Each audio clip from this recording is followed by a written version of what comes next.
the day with the dawn ringing in my ears. Oh, I tune to my TV show. No better way, I gotta get myself into gear. Let's go. Oh, and I feel good today with my wake up in the morning espresso. I feel good today. It's my feel good breakfast show. Hey, I'm Zanzi. Step right up. This is show business at its finest. Live TV right here on your Feel Good Breakfast Show. So officially, let's say good morning to you, beautiful people. Well done on waking up and making a great decision. You tuned into your Feel Good Breakfast Show, so you're already winning this morning. But as we carry on with Tuesday, it is Tuesday. We are going to ask you for some assistance, but we are also celebrating Youth Month, and we're diving into the conversations that absolutely matter. Now, I want you to brace yourself, take a deep breath, because pertinence is all around this morning. We're going to be starting off with a powerful discussion on men's mental health and why breaking the silence can be a lifeline for so many young South Africans. Now, we're also going to be unpacking the science behind emotional intelligence and how greater self-understanding can change the way we show up in the world. You're starting to get an idea of where we're going with this. Literally going to plug you in on how to level up for this week and the rest of this month. But we're also going to be turning and putting up the flavor in the kitchen with the Tastemaster Season 6 contestant, Mpho Budgoma, who is serving up a showstopper. We're talking about, listen to this, a decadent citrus and olive oil cake that you'll definitely want to try at home. And this time, you can have your cake and eat it. I promise you that, but only if you follow the rules, you stick around. And yeah, there's a lot coming right here on your Feel Good Breakfast Show. And speaking of, as promised, it is Tuesday, and we call it Tuesday because we needed to help choose one outfit for a beautiful soul, and she goes by the name of Carissa Cupido. Good morning, gal. Good morning, Mr. Nature Boy. Yes, ring the alarms. I have a fashion emergency and I need all the helps of those with impeccable style as well as our fashionistas out there. Please come on through and don't hold back, okay? As you can see, I'm in a bit of a basic outfit. I've got a fit and flare dress, and yes, she's got pockets. And then I've got a classic striped knit jersey. We know Woolies does it well. Paired it with a skinny belt and a trench coat. But I've got on some loafers and my toes are getting cold, okay? My twinner is coats. And I need to get into boot options to finish off this look. Now, we've got two to get through. One is a classic black ankle boot. Now, this one's really special because the heel, it's something you can walk in all day, every day. I absolutely love it, not to be biased, but maybe I'm leaning towards that. But option two, we also have some gold hardware paired with a wonderful rider boot. This is a beautiful shade of brown as well. Option one or option two to finish off my basic look, to take it to the next level. All you have to do is jump on our socials and use that hashtag Styled by Woolies. It is Tuesday, and are we going to choose option one or option two? Well, it's up to you, Expresso fam. Let me know and we'll get straight into that in just a little bit. But now the official duties do commence, and Raul standing by with your news updates. Yeah, Mzansi, wishing that you can come through because we... I love boots. I love like loungewear a lot. I love oversized jumpers. With kids, you know, they go around, they play, so I always make sure that, you know, they're durable, they last really long. Thank you so much, Carissa, and thank you, Mzansi, for coming through and hopefully making a great decision. I think you can't go wrong, whichever option you choose. But now, though, let's kick off official duties and starting with national headlines. Now, the South African government is urging all citizens currently in Iran to contact the embassy in Tehran and ensure that they are registered and that their whereabouts are known. Now, hostilities between Israel and Iran have escalated rapidly, causing civilian casualties and property damage. Now, with consular support likely unavailable in an emergency, South Africans are urged to assess their own safety and act accordingly. Now, the Ministry of International Relations and Cooperation emphasized that face-to-face assistance may not be possible depending on location, underscoring the importance of registration. Well, next up, a provincial day of mourning will be held in Mthatha next Thursday, and this to honor the 90 lives lost in the devastating Eastern Cape floods. Now, the victims included 60 adults and 30 children, and authorities have identified 80 of the deceased, with 77 bodies already returned to their families. Now, additional search and rescue teams have been deployed to Mthatha, and this to reinforce ongoing efforts. Our provincial team leader, Robert Masipulele, confirmed the new support is crucial as recovery continues, and communities are urged to remain cautious while aid efforts continue. Our thoughts definitely go out to all those affected, but we move on to international headlines. Now, Fitch Ratings has upgraded Ghana's long-term foreign currency rating to B- from restricted, citing improved relations with major external creditors and promising an anticipated debt restructuring plan by year end. Now, the rating comes with a stable outlook, reflecting the Ghanaian government's aggressive fiscal reforms, including deep spending cuts announced in March. Now, President John Dramani Mahama, who took office in January, has pledged to stimulate economic growth and job creation, particularly within the cocoa and gold sectors. Now, the upgrade signals growing international confidence as Ghana steadily recovers from a severe economic crisis. Well, next up, G7 leaders met in Canada yesterday to discuss global security, trade, and economic issues. But unity quickly frayed after US President Donald Trump said it was a mistake to remove Russia from the group in 2014. Now, his comments fueled tensions, especially as he declined to back a joint statement on the Iran-Israel conflict. Now, the summit, attended by leaders from Britain, France, Germany, Japan, and others, now faces internal divisions, just as Ukrainian President Vladimir Zelensky is expected to lobby for stronger sanctions against Moscow. Well, lastly in our headlines, a rollout of the red carpet. Now, the National Arts and Culture Awards are back and calling on South Africa's creative stars to step into the spotlight. Now, from filmmakers and fine artists to dancers, designers, and daring performers, all are invited to submit their best work before Friday. Now, in its second year, the NACA Awards honor the trailblazers shaping our nation's identity through culture and creativity. Now, Minister of Sport, Arts and Culture, Gayton McKenzie, will also confer a handful of discretionary awards to salute exceptional impact. So whether you stitch stories, sculpt ideas, or sing from the soul, I think this is definitely your moment. So South Africa, we are ready to applaud. Well, I leave you the rest of the headlines, and Carissa's handling sport this morning, so let's find out what's happening in the latest.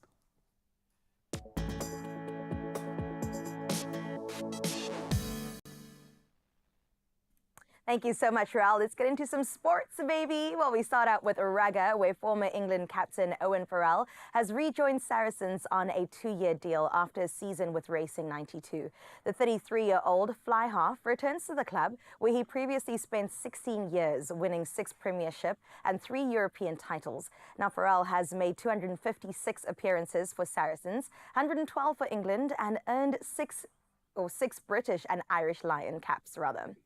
Let's get into some footy news, where Sevilla have appointed former Argentina midfielder Matias Almeida as head coach on a 3-year deal. Now, the 51-year-old returns to the club he played for in 1996 to 1997, following a successful stint at AEK Athens.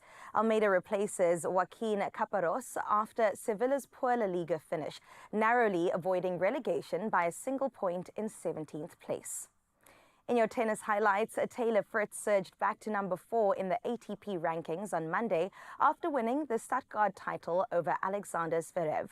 Now, the 27-year-old American matched his career best ranking, having slipped during the clay season. Fritz now sits just behind Jannik Sinner, Carlos Alcaraz, and Zverev. Ben Shelton also cracked the top 10 for the first time after reaching the Stuttgart semi-finals. And closing off with some golf, where JJ Spawn claimed his maiden major title with a magical 65-foot birdie putt on the final hole to win the US Open at Oakmont. The 33-year-old American shot a closing 72 to finish 2 strokes ahead of Scotland's Robert McIntyre. Now, Spawn had been runner-up twice this season and now adds a major crown to his 2022 Texas Open win. Well, that is where we leave all of your sporting highlights for now. Let's see what's happening in your weather on this Tuesday morning.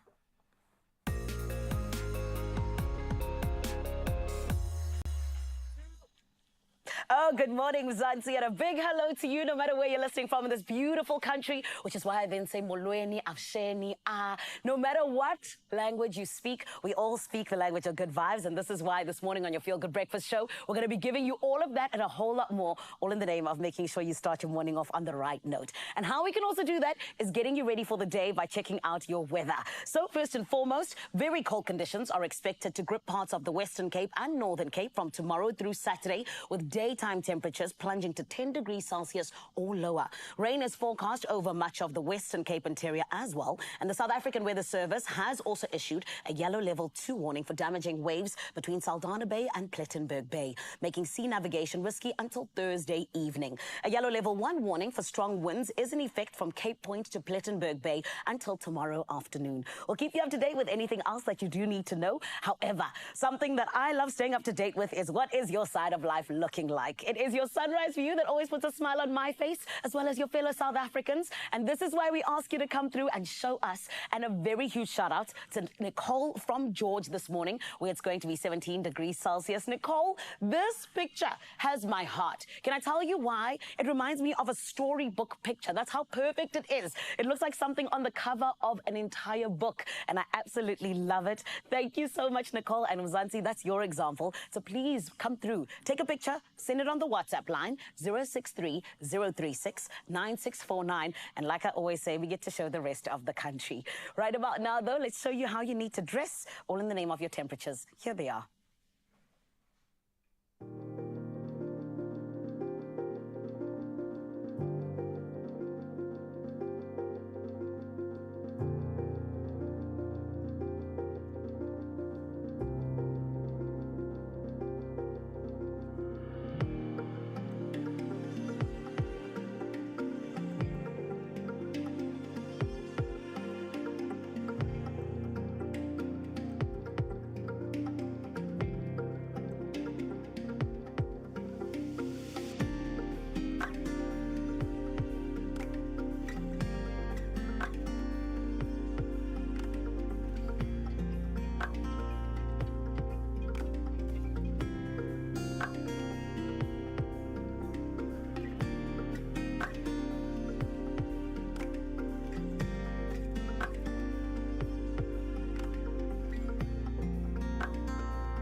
Already getting well, I think energized is one of the words I was going to use, and just excited. I think that picture is just showing us that there's a beautiful promise of the day, but more so a beautiful conversation needs to be had, especially when it involves us gents. And that's what we want to start with you this morning. Hopefully we can have it as a two-way conversation too. Here's the question for you, Mzansi. Brace yourselves for this one too. What's a myth about men, but also emotions, that actually needs to be challenged right now? And we're not going to hold back, okay? We want you to send a voice note to 0630369649, or you can start that conversation out on our social media. Find us at Expresso Show and just get honest. I think it's a moment to be vulnerable. We just had Mental Health Awareness Month for men in May, so why not continue that conversation for the rest of the year? Yeah, and I think about one of the most pertinent answers that comes up for me in this question is the fact that men are assumed to not have emotions. I was chatting to one of our cameramen, Pete, about that, and that's something that is very prevalent right now. So we want to change that entire perception. We want to bring in a panel that's literally going to be discussing mental health, especially when it comes to men, especially when it comes to our youth as well, and maybe a conversation that we all need. It's something that I'm definitely looking forward to, getting excited about it, and especially when you see the panel that we put together. Absolutely. It's Stellar. absolutely great. I can't wait to get into it, from comedians to online personalities to somebody that definitely is at the forefront of Stellenbosch University doing incredible things. And then, of course, we have a wonderful entertainment brought your way in just a little bit. It's going to be amazing with Kiara Lee de Kock, and we can't wait to see how she danced her way into fame, and she comes up in just a little bit. See you soon. Only you can make my day.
It's my feel-good breakfast show. Welcome back. It is your Feel Good Breakfast Show on this Tuesday morning, and we have to get into such a pertinent conversation right now. From a young age, boys are taught one message, and that's to not cry. And in South Africa, the silence has become absolutely deadly. Now listen to these facts. Suicide is now the leading cause of death for boys and men aged between 15 to 24, and more than 10,800 South African men took their own lives, and that was in 2022 alone. Yeah, these are crazy statistics, but listen, many more remain silently addicted, isolated, or even just angry. And it's not because they want to be, but it's because they were never taught another way to feel. So this Youth Month and Men's Mental Health Awareness Month, yes, we are in it right now. We are asking the question, what happens to boys who grow up without a language for pain?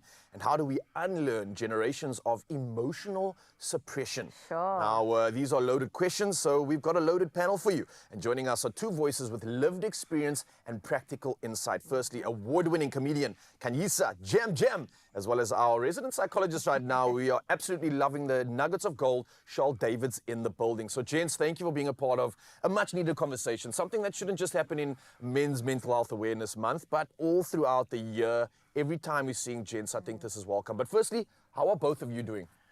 Yeah, I'm good. Yeah? I'm good, yeah. Good answer. Feeling optimistic. That's So good. I'm in a good space. I like that. Charles, yourself?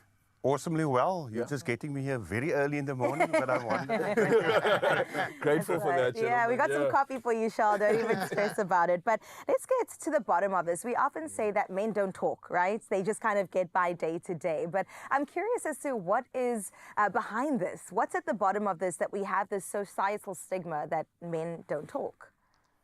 So I don't think it's that men don't talk. I think we're not creating the necessary space for them to talk. I mean, I certainly see if men come and sit on the couch with me, then they talk, and even the emotionality and things that comes through. But I think it's about the upbringing where it is about boys don't cry, or I remember a time in the police where everybody said cowboys don't cry. Sure. But actually it's a suppression of that emotion.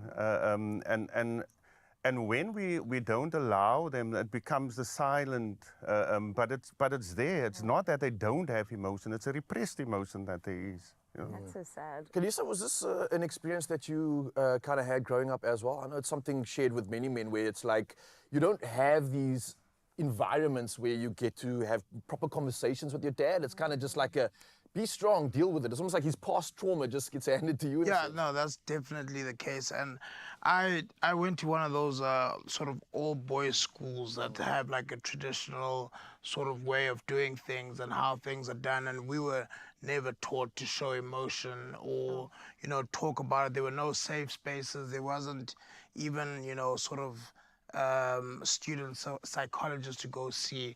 So it was a very tough environment to even, start the conversation of who do I even go to begin talking about my feelings and whatnot. And then at home, it's also, it wasn't an open environment there.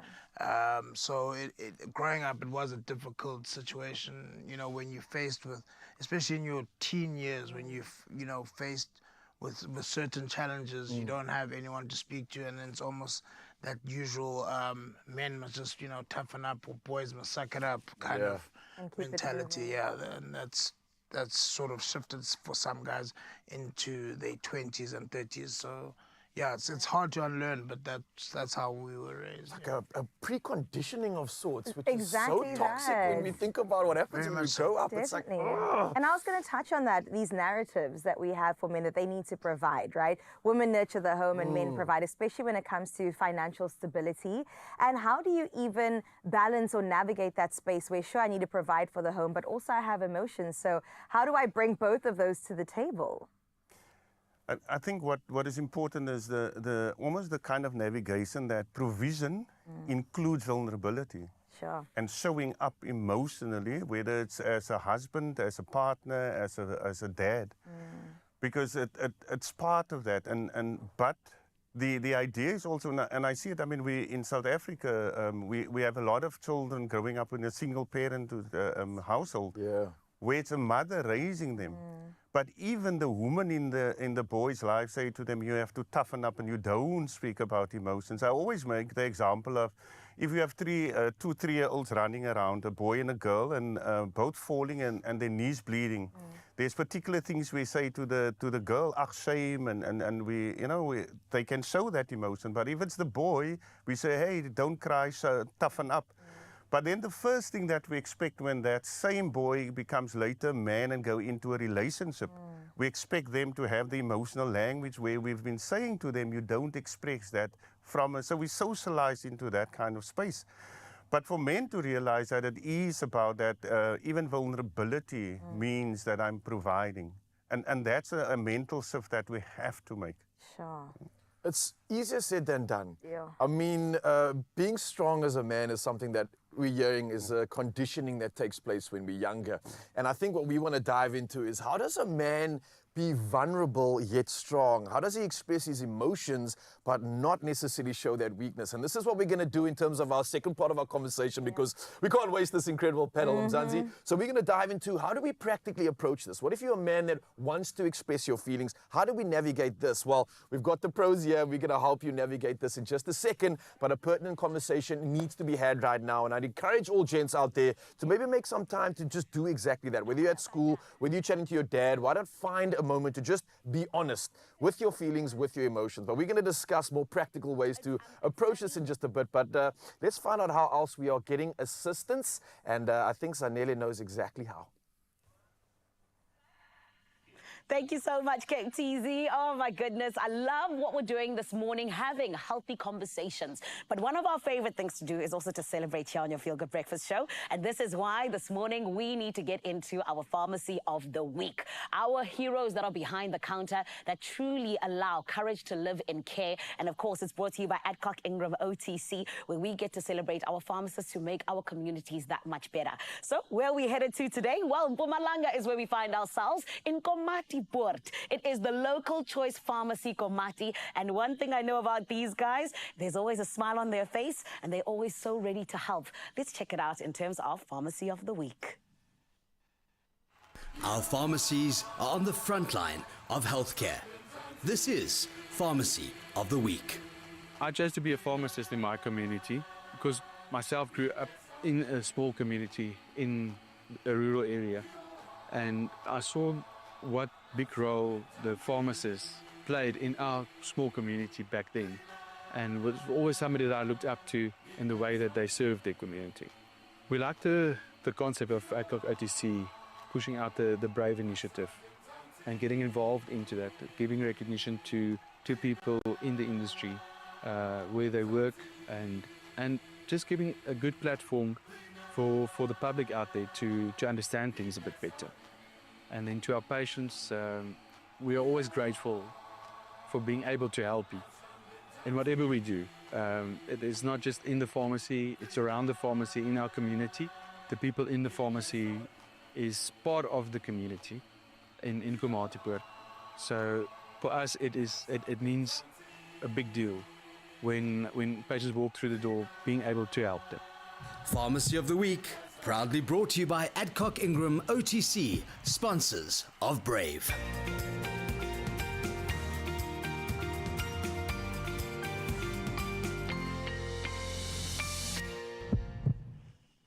Oh man, not all heroes wear capes, because those guys show exactly that. Uplifting our communities, making sure they're supported in the way that they deserve, and honestly, just being a light, I believe. And we thank you so much, Komatipoort. Thank you for being an example of what it is to truly have one of the best pharmacies in South Africa. And as we always tell you, it is brought to you by Adcock Ingram OTC, proud sponsors of Brave, the Pharmacy of the Week. Now, of course, we're all done with making sure that our pharmacists know we love them, which means that we now need to get into a few other things here on your Feel Good Breakfast show. Let me give you a few reasons to stick around, Mzansi. First and foremost, we need to get into those healthy conversations about masculinity. What does it look like? How can we make sure we actually are having those conversations that need to be had? Then we get into something that I think is so beautiful, a pad drive by a young person, particularly someone we're celebrating in Youth Month. It is Tiamara. I know that there's a way that we can all get involved, so stick around for it. We're going to be having lovely chats, all in the name of your Feel Good Good Breakfast Show. Right about now, though, let's get into a little bit of a short break. And when we come back, more, right here on S3. Only you can make my day.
It's my feel-good breakfast show. Hey, I'm Zanzi. Welcome back at your Feel Good Breakfast Show, celebrating Youth Month, but also more importantly, celebrating men's mental health awareness today. And the real healing doesn't mean abandoning masculinity. It means evolving it. Now, for far too long, being a man has been reduced to one thing, and that's provision. And when financial strain hits, so does a crisis of identity. But what if we redefine provision, not just as money, but as presence? This is something I want us all to think about right now. Absolutely. And on our panel, we still have Shal as well as Jam Jam right here with us. And Jam Jam, I'm going to start with you. We all know you to be the funny guy, right? Yeah. Making people laugh and hopefully making yourself laugh as well. But I wonder, when the laughter fades, what really happens? Do you find that it is a great conduit to, process emotion when you do get on stage? And when you get off stage, is it helpful? The thing is, you gotta make sure that you understand that there's entertainment part, which is making the people laugh, and then there's actually your real life. And your real life is where you actually are dealing with whatever you are making people laugh with. So for me, it's always a thing of that pain for the stand-up comedian when they talk about it on stage. That pain still exists off stage. So I always tell guys, so, especially if I hear when someone sounds like they're going through something and they're dealing with it on stage, I always tell them, the best solution is to go seek professional help, because as funny as it is on stage, that's how we as comedians deal with our issues. We make a funny joke about it, and the shield is, laugh at this and laugh at the pain. But when you go home and you still have to deal with that pain, you need healthy outlets to be able to deal with the pain. And for me, the first thing that I used was professional help. I went to clinical psychologist and actually started working on my problems and working on these issues, and the results are there for themselves to show. So I always tell guys, professional and personal, there mustn't be a blur. You must have a clear distinction between two, and make sure that your personal is taken care of before the professional. Yeah, man. And listen, can I say kudos to you for actually going out to seek that help, because it takes a lot of strength, I think, in a man to actually go and be honest with themselves and say, listen, I'd like to go get that help. And it's something that a lot of gents out there are shying away from. I think it's the strongest thing you can do as a man, to go and help yourself. And take a page out of Jam Jam's book. I mean, he's glowing right now, thanks to the decisions he's made. But let's talk about something maybe more practical, if we can, in terms of many men out there trying to deal with a situation where they've been brought up as a man, brought up as a provider, and someone that also wants to create a environment for their family, for their people, one that doesn't involve stress or things to worry about. So as a man, I will naturally, willingly, with honor, take this on myself. I'll take on the financial strain. I'll take the stress on, because I don't want to add this to the environment of lekkerness I've created. But at what point in a man's world does he cross that line where he needs to have the conversation and he needs to be honest with his partner and say, I've got feelings, I need to express it, and I may need help? And also, how does he do it? Yeah, sure. Where's that moment exactly? I think I always say the gateway emotion is irritability. Okay. So if I start feeling more and more irritable, then I know something is not okay, which then means I have to speak to, I have to talk about it. Like a trigger of sorts. That's almost the kind of trigger, because remember, irritability and those kind of things, the emotion after that is actually anger. Yeah. And here's the thing, so we all see it okay for men to actually express anger. Because that's the okay emotion, but... Yeah, that's so true. The only emotion we allow. We allow is actually anger. But if you really look at it, and I've seen it, that anger so many times masks sadness within men. Sure. So when everybody says to a man comes to me and they say, I come here because my wife said I have anger issues, then I actually know it's sadness. And then when we unpack that, we actually see those are the kind of things. And we have to, and I always say to all young couples that start off, I always keep on saying to them, you have to learn to how to do you as a new couple, a new family, start having feeling conversations, because we don't have it in our family of origin. We just don't, even from the woman's side. And we always think that is in place, women. But as I'm saying, I see it all the time. And I see how men more and more are actually within their friendship circles starting to have that conversations. If it means that I do that with my own male friendship group, it's somewhere that we must just create the spaces for them. And that is really what it, because I always say I don't even like to call it that I do therapy. I keep on saying I create a space where people feel free to actually express the emotion that they need to express it in. And I'll give you an example of it. I mean, married for 15 years, and he came to me, Nice. and he says to me, here's the divorce papers that my wife served to me, that she says here, that I got served on yesterday. And when I unpacked it, and we only had one session where we talked about what it is that he feels, what he needs to say. He went home, told his wife where he sits emotionally, and the next week he came back and he says his wife tore up the divorce papers. Now that shows you that even your partner in your life is ready to listen to those kind of things, but you just have to open up. Take that first step, because as I'm always saying, strength in vulnerability. I mean, this whole thing around positive masculinity actually says that I can be vulnerable, and so it's not only about expressing emotion, but you're born with the right to heal. Sure. And that's what we mustn't forget. So I was going to ask, I mean, I can pose it to both of you, gents. You touched on positive masculinity. What does healthy masculinity look like? What are examples of that? For me, I think it's especially like in my friend circles, being able to speak up when you're not okay, and have like positive reinforcements around you.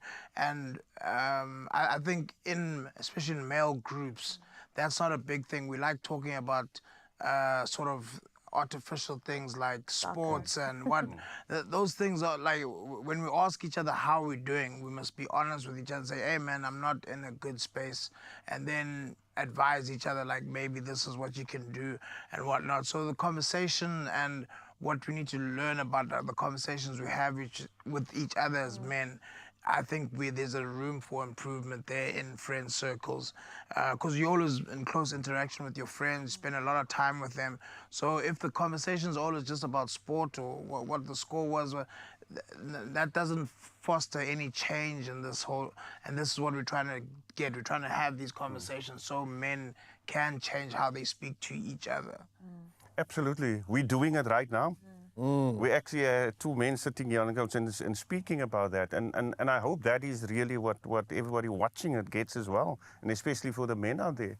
Because I do see that men are, because if you just in your friendship circle, and I think we have to start doing it intentionally. Yeah. That we actually start saying that, and it just needs one guy in that friendship bro group, man, right? Yeah. To start saying those kind of things, and you see how it changes that everybody's actually ready for that, and the kind of advice and things that you can get from that male circle friends, we must just do it more. I think it's eliminating that autonomous response of, hey, how are you doing? Now I'm good, now I'm lekker, now I'm fine. And actually take a moment to be honest in that question and say, you know what, I'm actually stressed today. Or I'm actually feeling this kind of way. And I think that's what we really need to be showing up to, is maybe with our friend circle, be the one that starts that honesty and starts that conversation. Gents, I can't thank you enough for being a part of what I think is the most pertinent conversation, one which I hope we can echo and it just have going right throughout the month and throughout the year. So thank you for being vulnerable. Thank you for showing us what strength actually looks like, and it looks good on both of you. So with that, I think we also had this conversation to you, Mzansi, and there was a myth going around about men and emotions that needs to be challenged right now. When we asked you, what were some of those myths? What were some of the things that you've maybe experienced for yourself? We've asked you to send a voice note to 063-036-9649 with the hashtag Expresso Show. And Carissa, have the people come through? I think the people have come through, and we would love to hear from you. A couple of comments that we have to go through because they were that good. So let's start out over here with Mzwake. Mzwake says, good morning, fam. The society of men in general need a constant reminder with respect to issues that relate to self-care. We have to go out to SPAs for their health checkups. Thank you so much. Ooh, and by SPAs, I'm assuming that's spas. That's just a space where you could. I was like, tell me more about this group. What is this SPA? organization? Yeah. I'm sure gents definitely agree with that sentence. Oh, right? absolutely. Yeah. I love it. Yes, more of that. Sounds good. Sounds good. Let's see what other comments have come through, because Mzansi definitely has opinions on this. And obviously, Mark Gavin always has an opinion, our family member. So let's hear what he has to say. And Mark says, good morning, Expresso Show. The heart of a man is very much like the sea. It has its storms, it has its tides and in its depths. And it has its myths that only we can challenge ourselves about manhood. And it's all about manhood. So saying that there's a special sort of a language that is inherent within men, I don't know. It definitely seems peculiar when you are addressing the situation. But I think honesty breaks that barrier often. Charles, have you experienced this with your conversations? Absolutely. As soon as you become honest with what it is, then you but because if you raise the question when you're in a group of males and you then immediately say, oh, I've experienced the same. Yes. But they wouldn't take the first step until you do it. So you've got to open the door. You have to open the for the door rest for of your them. gents. Absolutely. That's amazing. Tava Singh, let's see what you had to say. Thank you so much for getting in touch. Saying that one of the unfair and puts a lot of unnecessary pressure in men is that they're expected to know and do everything, not being considered as humans, and a lack of empathy. Almost like men can't make mistakes. We need to just get it right. What's wrong with you? Can women also add to that? I will say that much, that we just expect men to show up without complaining, without being frustrated, without being tired as well, because we feel like we carry a lot too. But I'm sure on the other hand, you guys are like, yo, the burden is heavy this side too, you know? Is it right to ask in that instant, like, what do you expect of me? Like, what is it that you want? Is that a valid question? I think it is. That's probably where the conversation with a couple needs to start. What's the expectation, from you in different kind of scenarios? Because then you know. Because it should just be communicated outright. Say, this is what it is, I expect. Nice. Oh, well, there's one last comment. Thank you so much, guys, for your input as well. Geraldine, let's see what you have to say. Yeah, Gerald says, good morning, Expresso fam. I think one myth is that a man must deal with trauma and not cry. Nope. I say, grown men must give and vent to their emotions and cry it all out so that he can heal well. And Beautiful. Jam, you agree with that? You feel like there's a lot of men out there that are not healing, right? Yeah, and that whole thing that men don't cry, and I remember a funeral a couple of years ago at home, and there were some gents who were crying, and they were being told not to cry. I think that's such an outdated mentality, and a good cry is good for your emotional well-being and good to let it out. So yeah, I've definitely support what was said there. Yes, that's beautiful. Geraldine, Jam Jam, Shawl, Ryle, Carissa, we're all saying it. Shed a tear or 5, it's okay. You're more than welcome to do so. And do know that we do have a suicide hotline on our screens right now. If you are struggling and you feel you can't reach out to anyone around you, it is toll free. Make that call and make sure that you are in a better position so that you can show up in the world. Absolutely. And again, a massive thank you to our gents here, representing all gents out there. We want to have a conversation. We want you to show up. So be honest and maybe be vulnerable. You never know what strength can occur from this. But for now, we're going to carry on with Tuesday because we've got a lot of choices to make when it comes to good conversation. We've got to get some boots on these feet as well. And we are absolutely ready for winter. It's around the corner of Zanzibar. We need your help, so don't go anywhere. See you soon.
It's my feel-good breakfast show.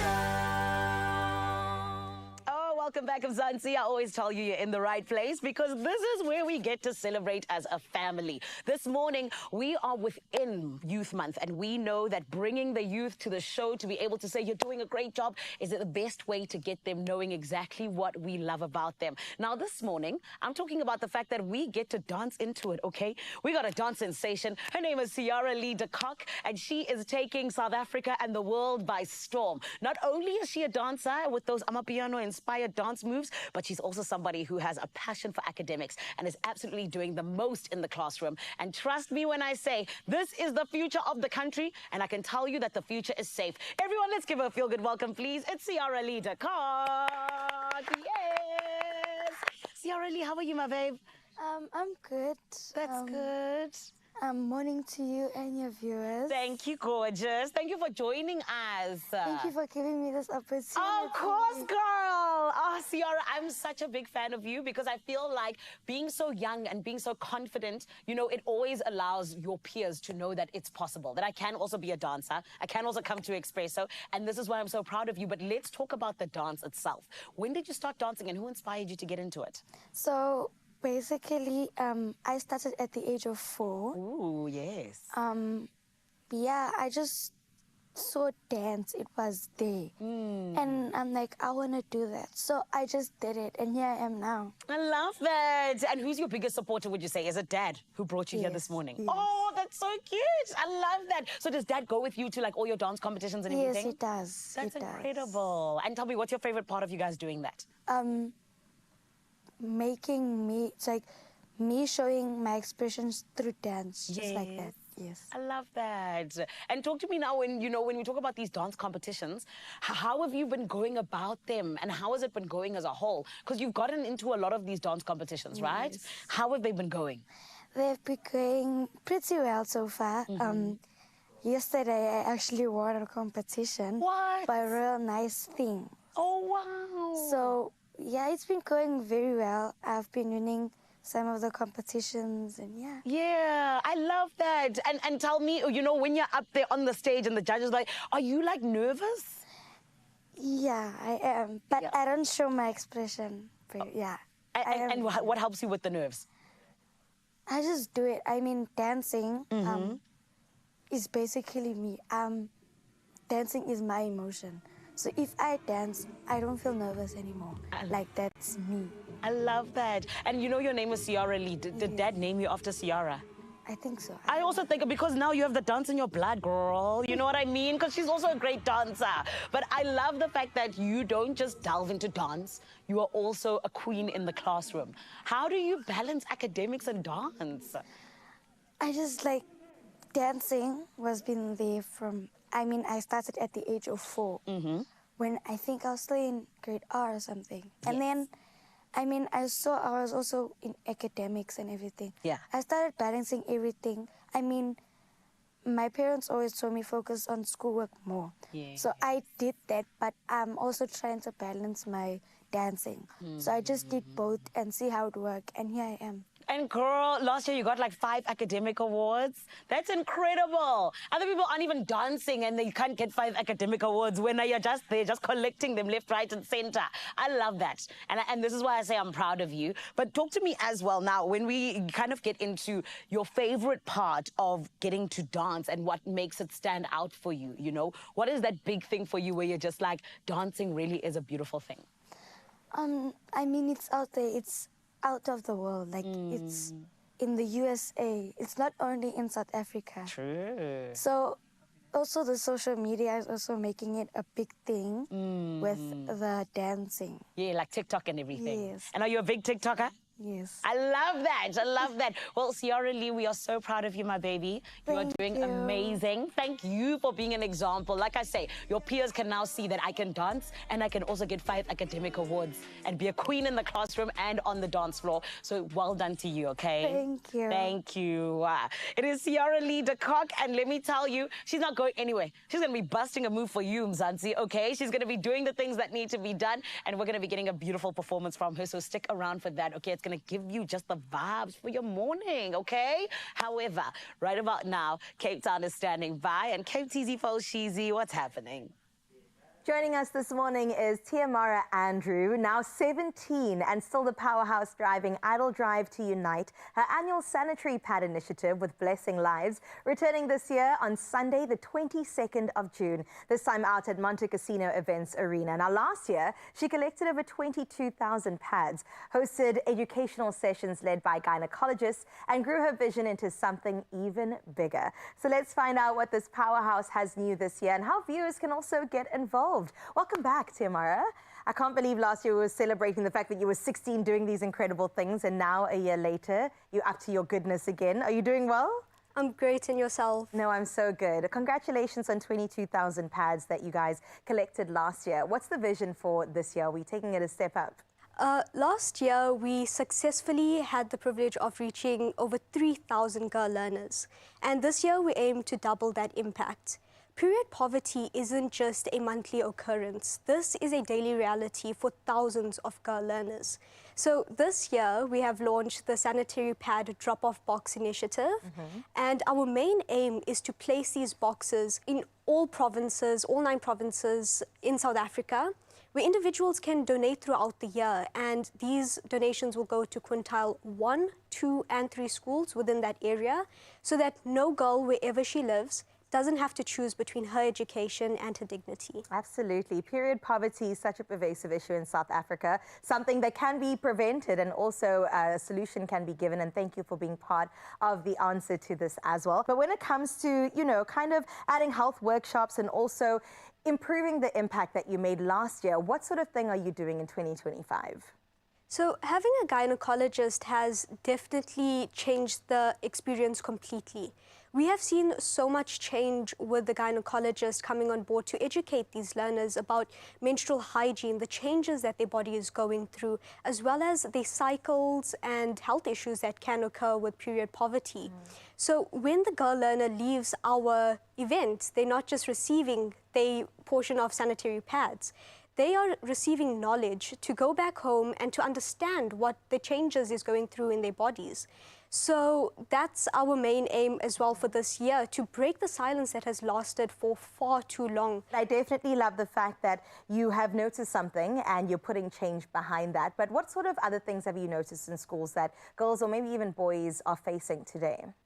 So what we've noticed through our conversations with the Department of Basic Education is often the boy learner is overlooked. Yeah. And there's this perception that boys always need to be strong. However, they do face challenges, especially with mental health.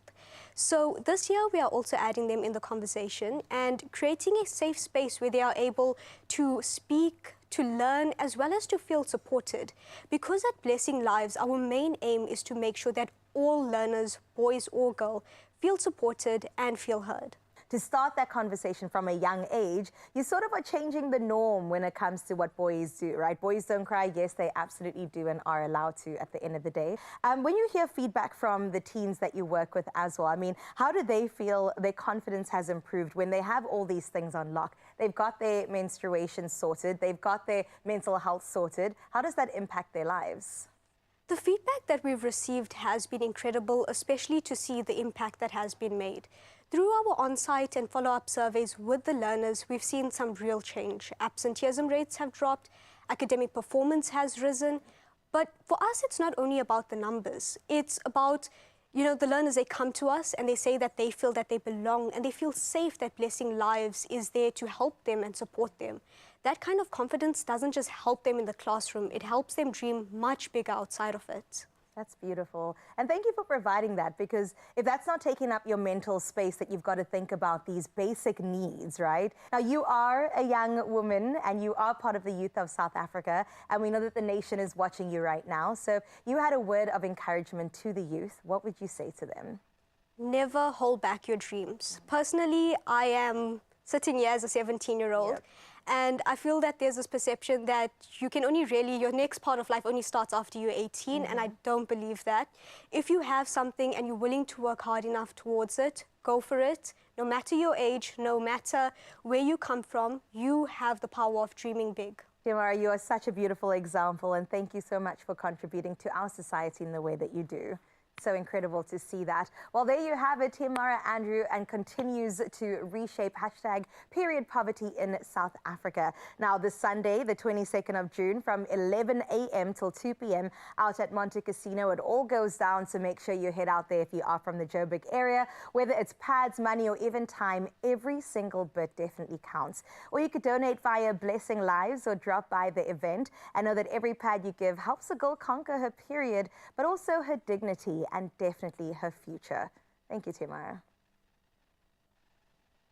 Oh, absolutely. Here for a great conversation and here for the conquer. And we're going to keep conquering through on our Tuesday because we've got lots to look forward to. Starting off with Ciara Leader-Cock, who is going to be performing, and I cannot wait to get a load of that. And also, we asked you a question. Seeing that it is Tuesday, we call it Tuesday. So we needed you to help Carissa choose between two pairs of boots that both looked darn good, if I do say so myself. But you got the final verdict on what she'd be wearing for the rest of the day. So we want to find those final answers coming through because the reveal is happening in just a bit, and yeah, you need to weigh in on it. So we'll see you in just a bit with those new boots being revealed just around the corner. Don't go anywhere.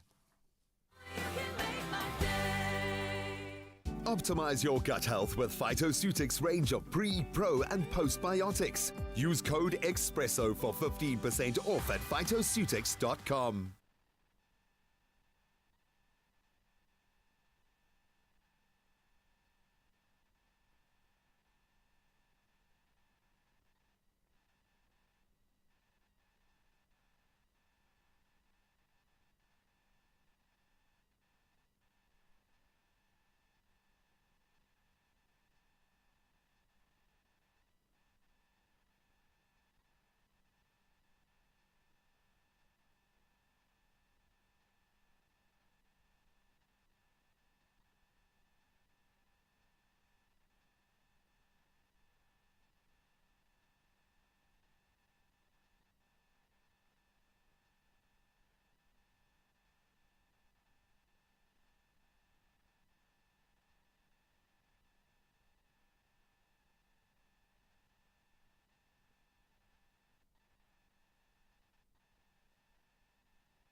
It's my feel-good breakfast show.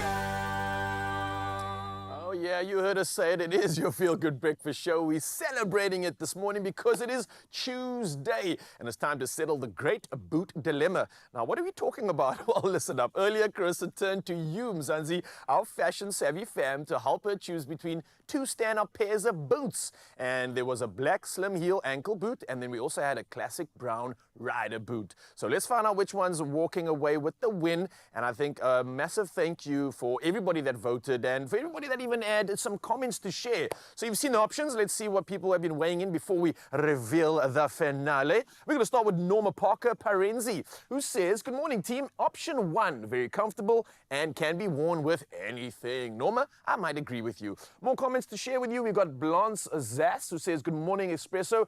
Carissa, we got you, girl. Option 1 is definitely the one. Nice, Beyonce. And then we've also got, oh, sorry, that was Blance, by the way, sorry. And then we got Shanaz Davids, who says, option 1, just beautiful. Nothing more needs to be said there, just beautiful. And I think that was all the comments that we're going to be sharing because there were tons, but clearly you're getting the picture. So officially, another thank you for voting in on Carissa's pair of boots. And let us reveal that perfect pair. Blom, blom, blom. Some made for walking. And they really are. I know that I was a little bit biased and said option 1 was my favorite, but come on. You can't go wrong with a classic ankle boot. You could wear them under jeans. You could wear them with skirts, anything you want, even a dress like this over here. And it's so comfortable, you could literally walk in them all day. The dress is now officially ready to impress. This is what I'm saying. I could even hike with you, Raul. I promise you. Oh, wow. Okay. I'd be able to keep up with Nature Boy in these shoes right but here. You really do look good. And I got to say, Mzansi, you made a fine choice indeed. Even if there was bias,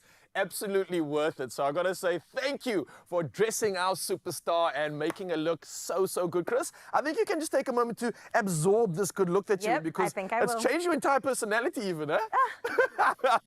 While she basks in her beautiful ambiance, I want to say thank you, Mzansi, coming through our young stylistas of the week. But next is statement boots, and they are just a click away, especially if you're wanting to get your feet in them. And you can do the following. You can shop for your perfect pair at Woolworths. It's available in-store, online, and of course on the app. These boots are made for walking.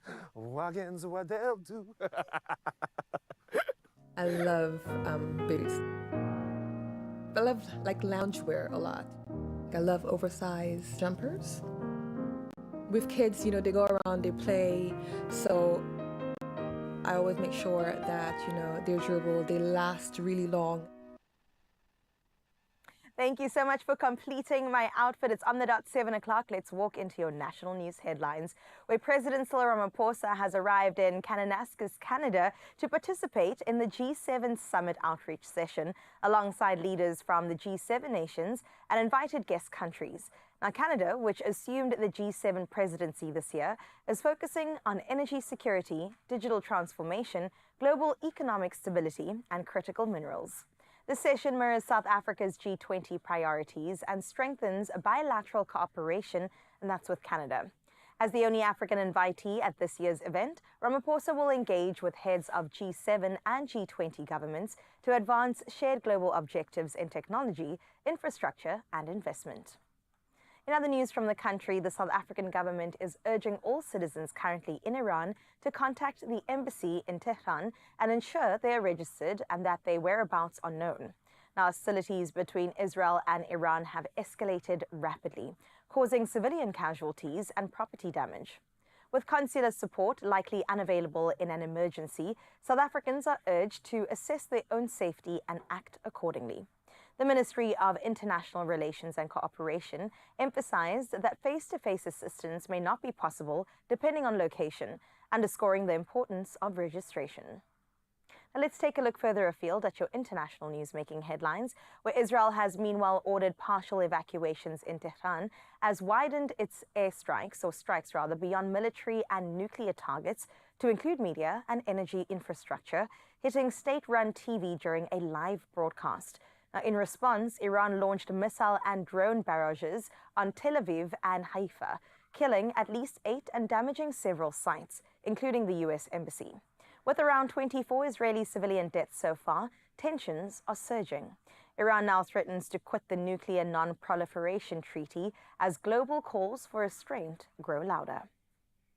Meanwhile, Fitch Ratings has upgraded Ghana's long-term foreign currency rating to B- from, quote, restricted, citing improved relations with major external creditors and promising anticipated debt restructuring by year-end. The rating comes with a stable outlook reflecting the Ghanaian government's aggressive fiscal reforms, including deep spending cuts announced in March. Now, President John Dramani Mahama, who took office in January, has pledged to stimulate economic growth and job creation, particularly within the cocoa and gold sectors. The upgrade signals growing international confidence as Ghana steadily recovers from a severe economic crisis. And closing off with this feel-good story where a curious 2-month-old baby raccoon out in Massachusetts in the U.S. went full upright and captured hearts after being spotted standing like a tiny human on someone's doorstep. The image of the scrappy little bandit, who survived a stormy night before, sparked a viral wave of delight online, with fans joking he looked like a human child or even Marvel's Rocket Raccoon. The little one is now cared for by a wildlife center and will be released back into the wild when he is fit to do so. In just a few days, this adorable, upstanding citizen raccoon became an internet star, making us all smile just a little bit wider. And I'm hoping that you're showing teeth right now, smiling from ear to ear to close up your 7 o'clock news. That is where we wrap up for now. Let's get into your sporting highlights. Here's Raul giving you the latest.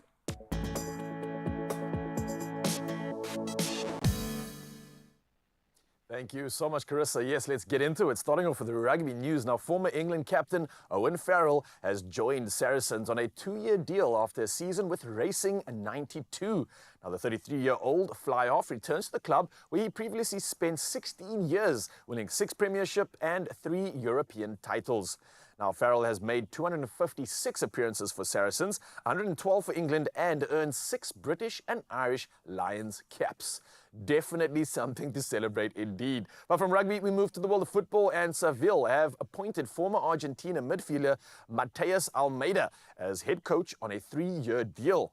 Now, the 51-year-old returns to the club he played for in 1996-97 and following a successful stint at AEK Athens. Now, Almeida replaces Joaquin Caparros after Seville's poor La Liga finish, narrowly avoiding relegation by a single point in 17th place. Phew is an understatement. Just made it. But from football, we move to tennis, and Taylor Fritz surged back to number 4 in the ATP rankings on Monday after winning the Stuttgart title over Alexander Zverev. Now, the 27-year-old American matched his career-best ranking, having slipped during the clay season. Now, Fritz now sits just behind Jannik Sinner, Carlos Alcaraz, and Zverev. Now, Ben Shelton also cracked the top 10 for the first time after reaching the Stuttgart semi-finals. Lastly, in the world of sport, we move to golf, and JJ Spawn claimed his maiden major title with a magical 65-foot birdie putt on the final hole, and this to win the US Open at Oakmont. Now, the 33-year-old American shot a closing 72 to finish 2 strokes ahead of Scotland's Robert McIntyre. Now, Spawn had been runner-up twice this season and now adds a major crown to his 2022 Texas Open win. Incredible stuff indeed, but I think many of you are now heading out on the roads, so it's that perfect opportunity for us to assist you when it comes to the world of traffic.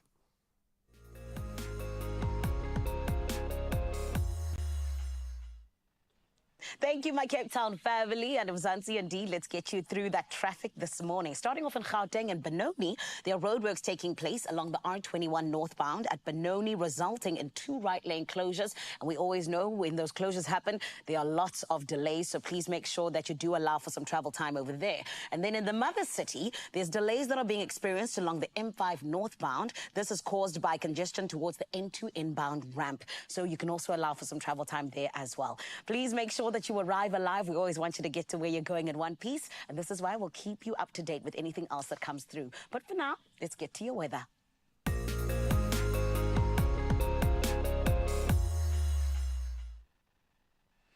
So it seems like it's going to be a very cold week in many parts of the country, where very cold conditions are expected to grip parts of the Western Cape and Northern Cape from tomorrow through Saturday, with daytime temperatures plunging to 10 degrees Celsius or lower.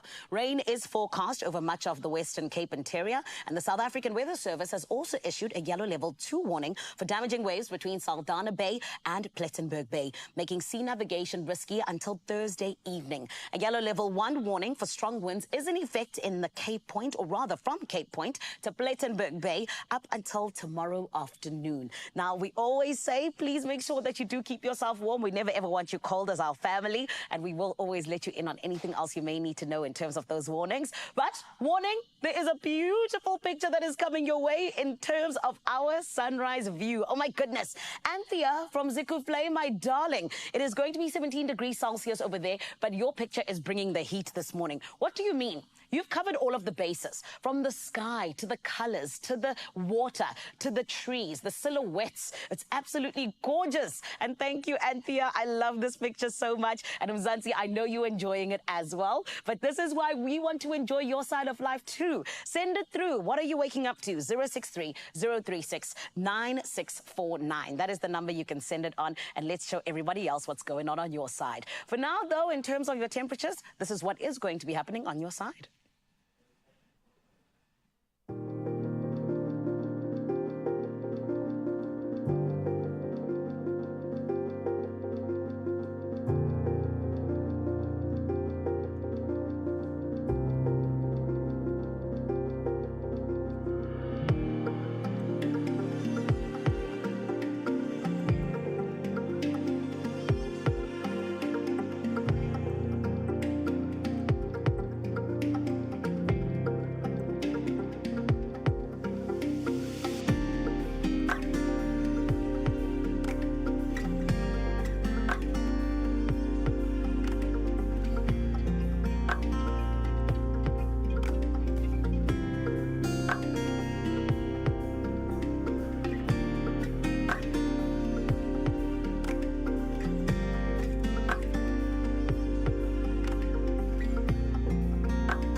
Well, honey, I told you, yes, it's cold outside, but the heat is right here at the Johannesburg studios at the Samsung showroom at Design Kora. Listen, we have got a queen who is taking over the Amapiano scene with her dance moves. I am so excited for you to be able to finally see her do her thing. Everybody, make some noise for the gorgeous, the amazing. It is none other than Ciara Lee Decon.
aches and pains creeping in? Don't let them take over your day. Reach for Adco Napamol, the trusted pain reliever that's gentle on your body and your budget. Because feeling good shouldn't cost a fortune. Plus, want to win 2,000 Rand cash? Answer the weekly competition question on Expresso's social pages using hashtag #AdcocOTCWinter to enter. Hurry, entries close on Sunday. T's and C's on expressoshow.com.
It's my feel-good breakfast show.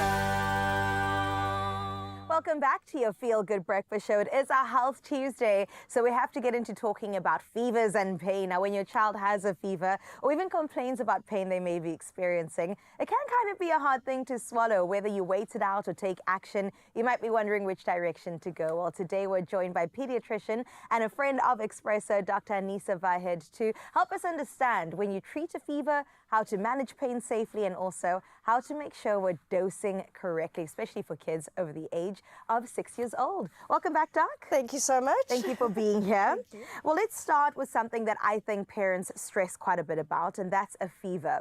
Now, I think my question, and maybe their question may be too, when do you know when to intervene when it's a fever, or just the body doing what it needs to do to get rid of what it needs to get rid of? Yeah, so I think with the flu season that's been going around, everyone automatically sees that fever and their heart sinks and they're already like, oh, another fever. Yeah. But I think the big thing is not all fevers are bad. So fevers are immune response that your body's trying to fight off an infection, and we need to let them do what the body needs to do. So if your child is completely fine, happy, smiling, we leave that fever alone. We won't treat it.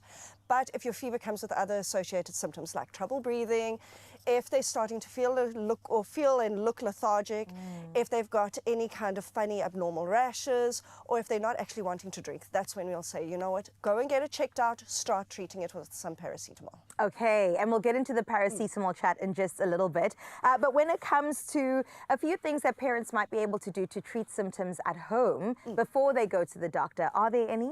So big things are letting them rest. So we want them to not go to school. We want them to relax at home, be in their normal environment. Regular analgesia, so get on top of that fever and try and keep them all nice and comfortable and keep up with their fluid intake. Okay, and then once that's done and they're still not well, that's then when we you need to seek come and see medical us. attention. Yes. I think it's absolutely important to do that. Here comes the paracetamol chat. We have to bring it up when it comes to medicine and it comes to dosage, especially at any age of a kid. It might get a little bit tricky as you make your way up. So what should we do there? So the big thing is with a lot of the over-the-counter medications, you've got the drops, you've got the syrups, and you've got the suppositories, and you've got the tablets. There's all different doses, and there's lots of options. Problem is also with flu season, we're also giving them flu medication. So a lot of those medications also contain paracetamol. So you've got to be wary of the dosing. So that's where a lot of us pharmacists and doctors will actually guide everyone and say, listen, be wary of this one or do a lower dose on a certain medication. Right. But the big thing is, especially if we're doing anything with plain paracetamol like a Panado syrups, we don't want to overdose. So we want to make sure we're not doing more than 4 doses in a 24-hour period. Right. But we will work out that dose according to the weight. So how do you know that you may have overdosed a little bit or maybe a lot of bits? So the big thing is that it's always too little or too much. I think that's the big thing with with parents. So we will work it out according to the weight. So we'll kind of say, you know what, if it is more than 5 mils in a 24-hour period, that's when you're going to start exceeding it. But if you're finding that, you know what, you've gotten to that 4th or 5th dose and your child's actually looking a bit more lethargic, it's not responding, that's when we'll start getting concerned maybe there's too much of it, and we'll start looking at liver functions to check that there's no overdose. Right. At least there is a solution and lights at the end of the tunnel anyway. And here's where I'm really curious. When it comes to how they take their medication, from syrups to tablets, how do you sort of introduce tablets and train them to swallow them? So kids can actually start learning to take tablets as early as the age of 5 to 6. Wow. So a big thing for us is looking at their swallow reflex. So if they're able to swallow, say, a Smartie with a small sip of water, then you can actually start teaching them how to take a tablet. Okay, so you do the test. Yes, you say you give them a Smartie and you say, here's a sip of water, try and swallow it. And then what you do is that as you start as they start getting a bit more confident, then you can go a bit more of a bigger sweetie, more of a bigger candy. Some pills you can actually go and split it in half. So especially those big antibiotics, you can split in half. Yeah. So if they can take that tablet, the Smartie very easily, then it's quite actually. And is it resistance? Because I feel like even at my big age, I'm like, no, I don't want to do this. No, but the thing is, it's a confidence boosting thing. So you play a game with them, you try and get them confident, and then you give them the options. I think a lot of kids want to negotiate. So give them the option and say, listen, dude, you've got 20 mils of syrup to take. That doesn't really taste nice. Or you can take a tablet, you're once off, and then you're sorted. Then I'm actually taking mental notes because I negotiate with myself and I have to tell myself, you have options here, but please take the quicker route. When it comes to medical myths, I mean, we all grew up with so many of them, old wives' tales as well. Do you have any top of mind that you just want to kind of bust right now? So I think the big thing I'm always fighting with my parents is that the higher the fever, the more severe the illness. And that's not necessarily the thing. Our fever needs to actually have time to actually break. So we give it a 48-hour mark and let the body naturally let it do its thing. I think that's also applicable to adults, right? Sometimes we like, oh, all the medication because it's rising. And a high temperature, you need antibiotics. You don't necessarily need that. Our bodies, I think, are pretty powerful and they can do what they need to do. Thank you so much, Doc, for coming through. I've definitely felt more insightful after this conversation, and parents, I know that you also feel more empowered. So we can't wait to have you back to continue the conversation. But we all know that fevers are a part of childhood, but with the right knowledge and of course with the right care, they don't have to be scary, okay? And for more health guidance and also support this winter, please go ahead and visit Be Prepared 365.co.za and chat to your pharmacist about the best fever and pain relief options for your child's age, but also for your child's individual needs. And here's something for you, Expresso fam. You stand a chance to win 2,000 Rand cash. Yes, cash money. Reply to the competition post on our Expresso social pages and just tell us whether you're usually feeling a wet or dry cough when you get hit with a cold or flu. Which option does your body usually go for? And don't forget to use that hashtag @OTCWinter, and entries do close on this Sunday. T's and C's, of course, can be found on expressoshow.com. That is where we leave your medical conversation right now on this Health Tuesday. So you might be feeling like, give me something to lift my spirits, Carissa. Well, I've got just the person to do so. Her name is Zanele.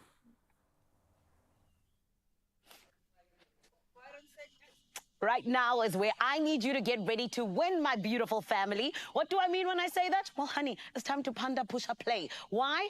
Powerball and Powerball Plus are at an estimated 48 million Rand in total jackpots this Tuesday. Don't miss out, because you need to play Powerball for an estimated 28 million Rand and Powerball Plus for an estimated 20 million Rand today. Buy your tickets now in store or at nationallottery.co.za. You can also use cell phone banking or even the mobile app, or you can simply dial *120 *7529# for USSD. Now, all of these details are on our Expresso Show pages, so you can go and check them out on those platforms. But right about now, Panda, Push Up Play, Powerball, and Powerball Plus for 48 million Rand in total estimated jackpots today. And you could hit it lucky, honey. I always tell you, I'm crossing fingers for you, okay? Go and do the things that need to be done, and hopefully those millions will be yours. But right now, as we get into the rest of the show, right here on your Feel Good Breakfast Show, my beautiful Rao, my amazing king, I need to ask you, what's still coming up on this beautiful show of ours? Oh, stop it. You're making me feel so good, Queen. And I forgot to mention that you're looking absolutely incredible this morning. Forgot to say it, but I've got to give credit where it is due. Now, we are speaking about so much right here on your Feel Good Breakfast Show. Incredible conversations. We are designing so many cool things and opportunities for you. But let's not forget that there's still a whole lot to look forward to right here on your Feel Good Breakfast Show. We're going to talk about a topic when it comes to IV drips, how to get your health check on, what the benefits of it are, and maybe just discern between any of the issues that you might be experiencing when it comes to just navigating this world, and a lot more around the corner. So, Mzansi, we don't want you to go anywhere. Health Tuesday has never gotten any better, and it's just going to get a whole lot gooder. That's not even a word, but I'm going to make it official today. Gooder has never been that better. We'll see you soon.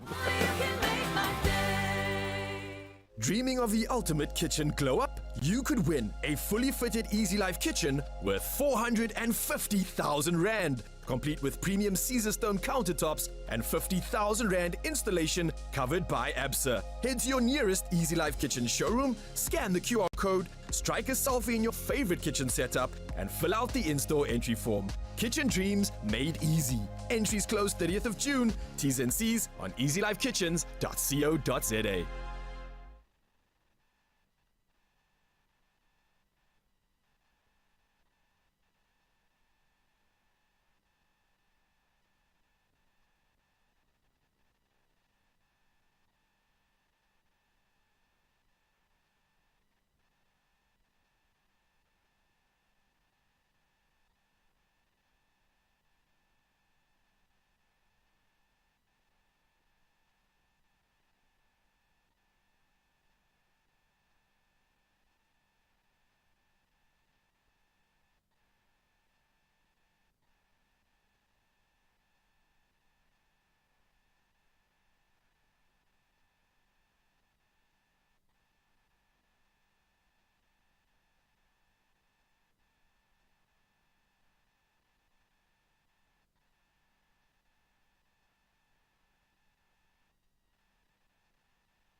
It's my feel-good breakfast show.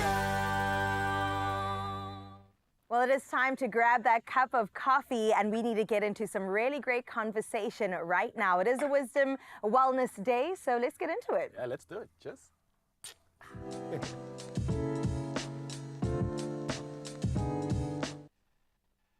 Absolutely, and from that, cheers, we have given you a clue as to what's going down because we're going to be pairing this morning's conversation with a Jacob's Barista Roast and Ground Classic. Now, this thing is offering smooth, medium roast experiences with a balanced taste and some subtle citrus notes. I don't know if you're picking that up, Carissa, but it's something that's appealing to those who appreciate a refined cup. Oh, excuse me, and you got to say it like that too. Pinky up, please, Ralph. Thank you. Oh, yeah, there we go. Nothing pairs with a cup of Jacob's, quite like some real meaningful conversation. And today we are diving into the science of emotional intelligence and also the understanding oneself. And I think it's such an important conversation, especially jumping off of this morning's chat when it comes to mental health. Yeah, absolutely. It's such a great conversation that we had, especially when it comes to our emotions. And one thing that I realized from this morning's chat is that understanding yourself, understanding your emotions definitely can assist us in navigating those obstacles that life has in front of us. And there are many, let's be honest, Mzansi. So I think that emotional awareness, being present within these emotions is something that can really help us navigate some of the professional challenges that we have our way. I don't know if you can relate to this at all. Do you know what? I tend to be very reactive to certain things. It's something that I had to learn about myself and then unlearn because it doesn't work in a professional space. You can't just be shouting at people and be confrontational, screaming at people. So when it comes to my own self-awareness and also emotional intelligence, it's something that I had to learn to take a breath. Take a minute, take a moment. And recently also learned this quick little hack that instead of immediately responding to an email, for example, type it out in your notes, take a moment to get everything that's immediately on your mind there, take a moment and then respond in a more professional manner. That's great advice. Is this something that you had to kind of like develop as a strategy or learned, or were you just born with this? Oh, born with what? I was born with fire and feistiness. And within certain spaces, I had to learn to rope that in because obviously there's a time and a place for everything, right? And so within a workspace, within my friendship space, within my parent-daughter relationship space, I have to show up in different ways. Do you find that too? I do. I think that, like, for me, it's more about figuring out how you feel in the moment. And I can't say anything more than being present. I think being present in any situation you're in can give you so much insight into what you are reacting to, what's affecting you, and what's like maybe a trigger. Because we don't realize what our triggers are. We just realize we're in the moment. You're like, oh, I don't know why I'm so angry and frustrated. It's just, but instead, maybe that's the moment where we instead go, wait, why am I angry? What put me in the situation? Absolutely. A lot easier said than done, though. Let's be honest. But it's nice to just have that moment as soon as you feel a reactive response to just take a breath, right? And then what I usually do now is step away from situations because I'm like, it's better for the both of us or whatever setting it is to just take a moment, let me process, and then I'll be back. So do you have an idea of being able to discern between the difference for yourself, maybe, whether it's something where you are reacting just because of a situation or responding with that emotional intelligence? Can you discern between it? Because I think if you can do that, you're already winning, right? I think you're a superhero then. I get it wrong many times, but I think I have sort of developed that skill. It is a muscle. It's something that you have to constantly... Use it or lose it. Use it or lose it entirely and literally lose your mind because that's what happens. And you have to sort of practice that maturity, I think it is. Eventually, you have to take responsibility for your own happiness and also your own navigation through life. And I found that I've got to be a little bit more self-aware in many situations. When I'm with myself, I can lose it a little bit. But once I'm interacting and engaging with people, I think it's responsible to respond in that sort of way as well. It's absolutely responsible. And I think one thing you mentioned earlier, which is something I practice constantly, is like when I literally get that moment of like I'm about to burst and go, I literally have to just breathe. We forget to do that. The breath is so powerful because it's almost like I breathe in all that toxicity, all that emotion and anger, and I'm like, and release it. And it's Right. actually a powerful tool. Something you should maybe try yourself, Mzansi, when you're having another moment to just reflect, when you're having a beautiful cuppa and a Come conversation, on. why not do exactly that? Think about the things that make you emotional. Maybe you're emotional in that moment. Choose something different. Choose to breathe. Yeah. Breathing will give you that opportunity to just be present for a little bit longer than you naturally would be in your Yeah, emotional state. definitely. And then I think with that, You're get good to choose go. happiness. You Yeah. choose happiness. People forget it's a choice. You got to choose joy. You got to choose happiness, and choose to have a cup of coffee if all else fails. Well said. So listen, as the coffee cools, obviously there may be these insights which linger and get you thinking about self-understanding in a way that you've maybe never done before. Absolutely. I welcome it. Cheers And it is delicious. That was worth it. Citrusy for sure, yeah?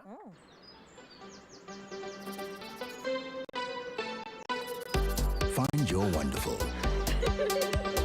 Jacobs, Wunderbar. Man, this is good, and I'm absolutely grateful for these conversations. We need to do more of this, Carissa. Come on now. We need to Have a more prioritize. coffee. Yeah. Schedule it in, make more time for your loved ones, and make more time for conversation, especially the men out there.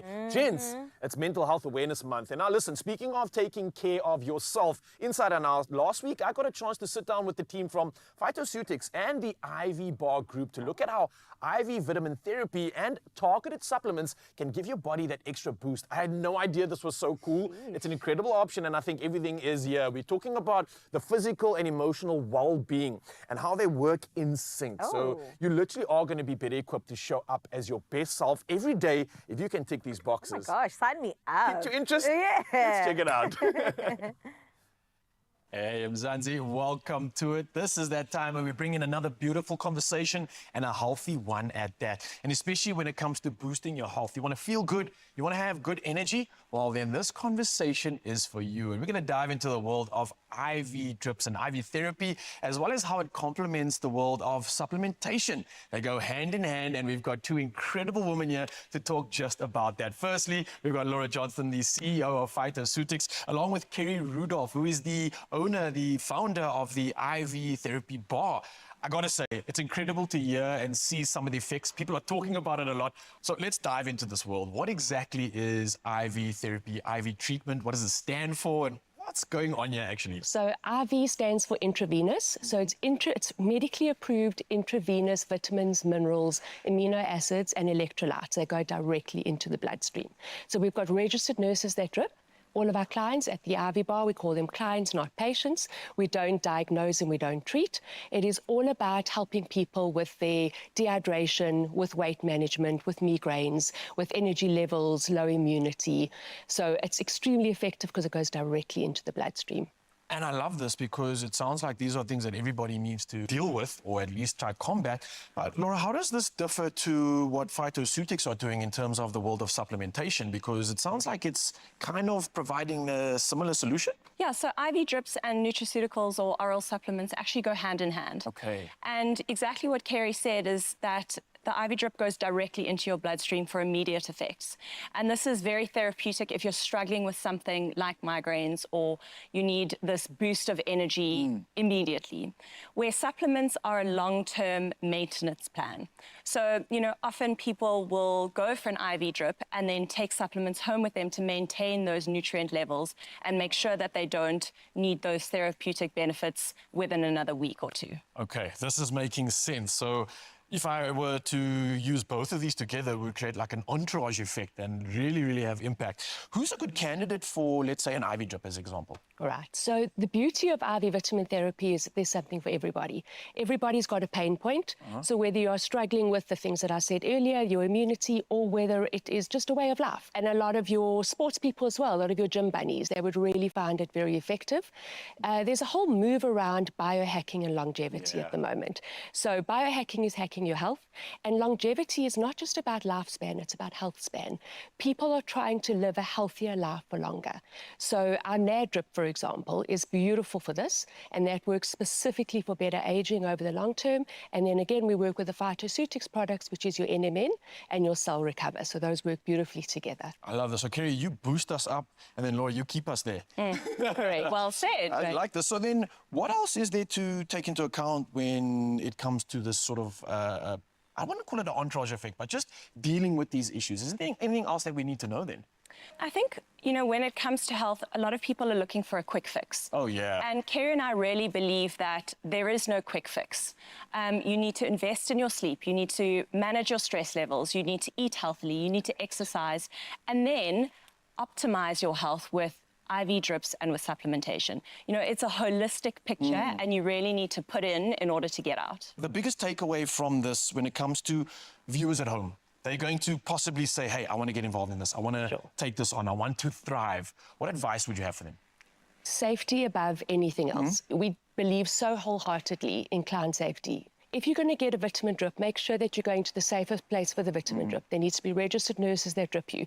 There should be emergency equipment in the unlikely event of something happening. And you want to partner with the right people, take the phytoceutics products, which you know is the best absorption.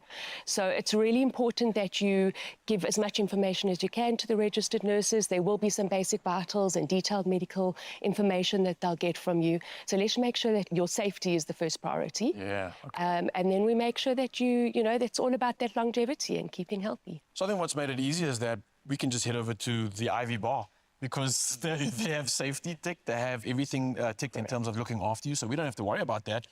This is where we need to go, Mzansi. Sort it out. And like I mentioned, you can obviously find this opportunity to have an instant effect and an instant boost, but how you keep it there, that's where you want to head over to phytoceutics.com and you'll find a plethora of incredible opportunities when it comes to the world of supplements.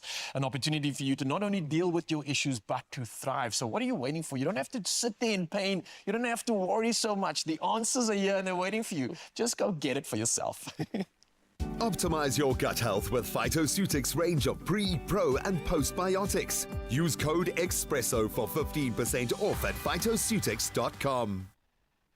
Beautiful conversations being had on this Health Tuesday, but it's also an Entertainment Tuesday and a Cooking Tuesday. And we have to catch up with Tastemaster contestant Mpho Khomo, a beautiful journey that they have gone on. And we're going to cook a really interesting meal, all to do with a bit of citrus and olive coming together in a cake. And then speaking about eating, yes, I've got my Oma rusks with me because it's dipping season, baby. And we're going to dip out with Oma rusks straight after this. Delicious.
Mzansi, happy Tuesday. And thank you so much for choosing us as your Feel Good Breakfast Show family, because we love getting to wake up with you. And one of our favorite things about it is getting to sit down with incredible people. And this morning, there is a woman who has taken Taste Master SA by storm, darling. It is season 6, and Mpho Modkhomo has making her name known all across the country with her delicious dishes that are truly full of passion and are so bold and are just allowing her to be truly known as a chef that cooks with love, because she says that's her secret ingredient.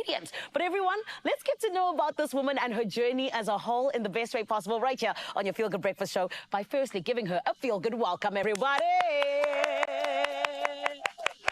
Did you hear that? Yeah, you've got fans, my babes. Did you hear what you said about me? It's true, though. It's true. How are you, my gorgeous? I'm good, and how are you? I'm amazing, thank you. Paul, talk to us. You know, when I think of anyone entering a cooking competition, I want to cry. Why? I can't cook. You know what I mean? I get in the kitchen like once a year, it's bad. So for me, I'm like, this woman, when was the moment you said, I want to enter Taste Master SA?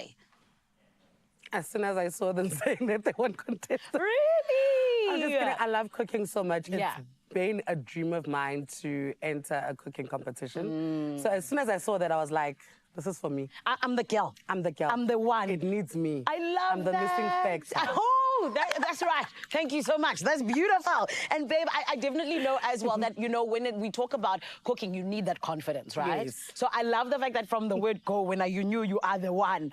But let's talk about, you know, just what the experience has been like so far. Because I can imagine you had a sort of idea of what Taste Master South Africa was going to be like. Then you got there and it was just a little bit different, as life always is. You know, what have been some of the most shocking things, or maybe even the nicest surprises that have come your way? One of the nicest surprises was that this year they focused also a lot on cooking. It was always baking, but I took a chance. Baking is not really my thing.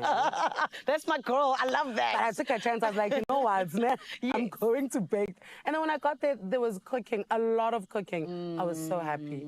I love was that. so happy. That's so beautiful. I mean, it feels like it was meant to be then. Do you know what I mean? Season 6 was for you. Definitely. There it is. Definitely. But speaking of season 6, babe, I mean, I know that, like, you know, when we talk about even anyone who goes on a journey, there's always a specific moment that made them think, okay, I'm going in this direction. What was it for you when it comes to cooking and baking? I think it was after realizing that the kitchen is my happy place. That no matter what happens, when I get into the kitchen, everything just changes up. I love that. Yeah. And what initially got you in the kitchen? My divorce. Really? Yes. Oh my goodness, that's scandalous. Okay, I'm joking. However, that is so funny. I've never heard that answer ever. That's amazing. Yeah. No, that got me into the kitchen, you know? Yeah. Yeah, I was forever sitting and watching TV and stuffing my face. And then one day I decided, let me make something different. Oh, Gordon Ramsay came up and said, let's cook. And I cooked. That is so cute. So it was Gordon Ramsay, yeah? It was Gordon Ramsay. I love that for you. Oh, my goodness. But that's really incredible because, you know, divorces aren't the lightest things in the world. They can be heavy. But I love that something came out of that. Yeah, that's really beautiful, my poor. And I'm glad that it also is just like your release. Do you know what I mean? Yeah. But I also know that, you know, speaking of Gordon Ramsay, you guys as chefs, there's always someone you want to cook for. Who is that person, whether past, present, future, that you'd want to cook for one day? Can I mention two? Any, yeah. One is my grandmother. Aww. I'd love for her to see how what she instilled at me at a very young age came up to be this. That is so beautiful. I don't think she knew, or I also don't know. Yeah. But yeah. Was she like forcing you to cook, being like, Paul, come and make these dishes happen? Yes. That's beautiful. Yeah. She didn't have time to play that one. I love that. She didn't have time. And I definitely want to cook for Gordon. Okay. As long as he doesn't just shout at me and tell me that my dishes, that man can... Or that you're an idiot sandwich. You know what? You're such a great cook that I trust you. I think he'd love you. I think he'd love your vibe. Do you know what I mean? Definitely. I'll call him. Don't worry. We have his number here on Expresso. He's a friend. It's all right. Don't worry about it. But babe, you said that for you, baking is, you know, not necessarily your favorite thing. Yes. But now I want to throw you into it. What is your favorite ingredient to bake with? Favorite ingredient to bake with? It's flavors. When I say flavors, I mean your cinnamon, your lemons, chili flakes, guys. As you saw on Taste Master, me and chili flakes, we have this relationship Yeah. We love each other and also hate each other, but we make sense. That is so crazy. Chili flakes for baking, Sana. Like, I know you used it in Taste Masters, but I thought it was just, you were trying to be different. No, for baking. Hectic. Sweet and chili go together. They go together. Okay, you kind of have me. I'm kind of that person. I believe in dual flavors. You know what I mean? I like that. But I mean, with us and also just getting into Taste Master South Africa, like I said, it's a journey. Yes. Well, what do you think is the number one thing that you've really taken from it so far? Learning how to make pasta from scratch. Okay, but apart from that... Hectic. One of the things I learned was how strangers can be so warm and welcoming and loving, you know? Yeah. We didn't know each other, all of us, the 10 contestants. Yeah. But we left there as a family, as friends. We still keep in touch. Oh, in fact, one of them is sitting right now watching me live. Really? If you do like this, darling. you will So see. if okay, let me check. I see her. I saw her. She's in the yellow. So She's you see, beautiful. friendships are created. So it's a beautiful thing, I'm not gonna lie. And also I've learned you can never know too much. You can learn every day, especially when it comes to cooking and baking. Yes, I love that. Boy, you're such a vibe. Like, you know what I mean? Thank you. You know why your food tastes good? It's the vibe that you put in the food. That I bring. Yes, it's the love, but the vibe as well. I put in the entire me in there. That's my girl. Boy, well done so far, my babe. Thank you so Loving much. what you're doing. And I'm so glad you're cooking for us this morning. I'm hungry. So, Mzansi, in a little bit, Mpa's going to be showing us exactly what she does in the kitchen. And I trust this. It's going to be delicious. But you got to stick around because it could be something that you could try in your kitchen. Don't go anywhere because we still got so much on the way. And don't forget as well that every single Tuesday evening at 7:30 p.m. you can catch Taste Master South Africa only on SABC2. Right about now, I know my family is doing the things in Cape Teasy, folks. Sheezy. It's still a good time right here on your Feel Good Breakfast Show. Double the trouble in the Taste Master SA Elimination Challenge this Tuesday evening at 7:30.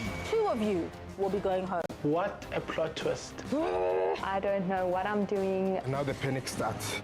I don't even know what to do anymore. Everything is such chaos. I don't know if I'm going to make this. Who will make it through to the next round? That's the Taste Master SA, Tuesday evenings at 7:30, repeat Wednesdays at 1 and Sundays at 4 p.m. on SABC2.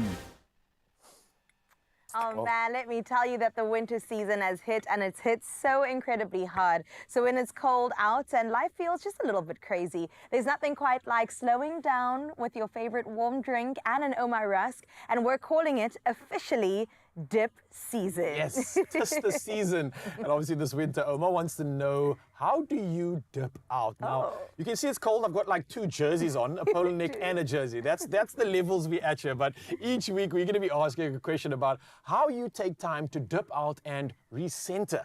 Now, this week we want to know the following. When work gets hectic, how do you dip out and take a moment to center yourself with Omar Rusks? Now, we want you to get real. We'll have all these midweek meltdowns or hectic mornings. So we want to know, how do you escape the madness? Even just for 5 minutes. Carissa, do you have any like sage knowledge or advice we can maybe... I'm going to tell you the answer I shouldn't tell you. Ooh. I scroll on TikTok. Oh, no! With an Omar Rusk in my other hand. This is what I do. This is me. I shouldn't say it, but I do sometimes just need those 5 minutes of escapism and some laughs, a dopamine kick that's going to come ASAP. And TikTok is the answer for that. I'm sorry. What do you do? You can't go for a swim in 5 minutes. Oh, well, look, I don't have the time always. I mean, if I did, it would always be like a post-surf moment or a post-hike moment. And that's generally my real moments where I get to fill up my cup. Yeah. But if it's something a little bit more flash, it's, again, just maybe grabbing a cuppa and finding a moment out of the chaos. So I find in our work environments, in life, and everything that generally we're doing these days, you're always surrounded by so much external influences and sometimes negative and positive. So you need to find a place to escape that. So for me, it's something as simple as like stepping outside the room, stepping outside of the building, just going to the parking lot, sit in your car, find any space that you can. Just do, once again, breathe like and we spoke dip earlier. out. Absolutely. And right there and then it becomes this moment of no longer stress or overwhelmingness, but it's like a moment of reflection. A moment of really like thriving, understanding that I can be present in this moment and really just understand what's really going on. And a tasty moment at that, especially when you grab an Omar Rusk to go along with it. Oh my goodness, this is good. You see what I mean? Those stress things you were thinking about earlier? Gone. Gone. Nowhere to be seen. What stress? Now, we, of course, want to hear from you too, so we want you to share your dipping out story. It is over on our social media at Expresso Show, and you can head over to the competition post on our social media and use that hashtag #DipOut and also stand a chance to win 2,000 Rand cash plus a hamper. Now, this closes on Monday, this Monday, the 23rd of June, and T's and C's, of course, can be found online. But honestly, I would say like an afternoon delight when you have that cup of tea, the 3-4 o'clock dip hits, grab your Oma, and it just makes you feel a little bit better. Afternoon delight. Couldn't have said it better. Absolutely love it, Mzansi. What are you waiting for? Go take time to be present, have a dipping moment, and enjoy all the good stuff. Absolutely love it. Listen, can we talk about these rusks? I think the 5 dip is the best. 5, 4, 3, 2, 1. I gotta have a level of crunch with mine. Oh, you like that? Yeah, a little bit of crunch, a little bit of the good stuff. But it's a win all round. If you don't spill your Oma, you're not doing it right. I'm gonna try that 5 now. Dip out with Oma this winter. Tasty, filling, and oh so satisfying. The ultimate winter snack. This was so incredibly good. Yeah. And I feel like now that we're on the culinary wave, we should continue down that avenue as well. Absolutely, yeah. Let's do that. So we know that Graham checked out all things to do with Clement Gold. It's nachi season, so I feel like let's get into all the versions of citrus that we possibly can. And especially taking it from the root to our table. I want to know more. Yeah, and I know there's a lot of vitamin C in that, so perfect for the season, perfect to get your immune system going. And we got something perfect for you as well. We're going to head to JHB. Joburg's Kitchen is waiting because we got our Taste Master Season 6 contestant ready to show off. You can have your cake and eat it. Just don't go anywhere. See you soon.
It's my feel-good breakfast show. Hey, I'm Zanzi. Welcome back. Your Feel Good Breakfast Show, Health Tuesday, and we've been choosing so many incredible things. Great conversation, great mood starters, and especially what's happening in the kitchen. But let's talk about the season we're in, because it's citrus season, and that means that we get to enjoy the best flavorful quality fruits with Woolworths. Now, one of their premium Mandarin brands is, of course, Clement Gold, which are sweet, they're juicy, and they're virtually seedless. So why not do the following? Let's peel back the layers and see what sets these delicious fruits apart from the rest. Oh, can't wait.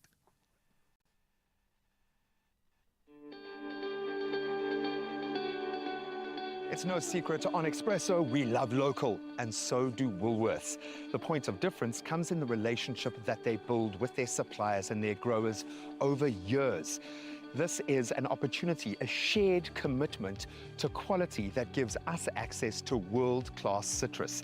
And speaking of which, a world-leading citrus is also proudly South African. I'm talking about the one-of-a-kind Clement Gold, known for its exquisite flavor and beautiful color, and it's also an easy peeler. This is a winning formula, and I've come to their home here in Zandvliet to find out why it works so well.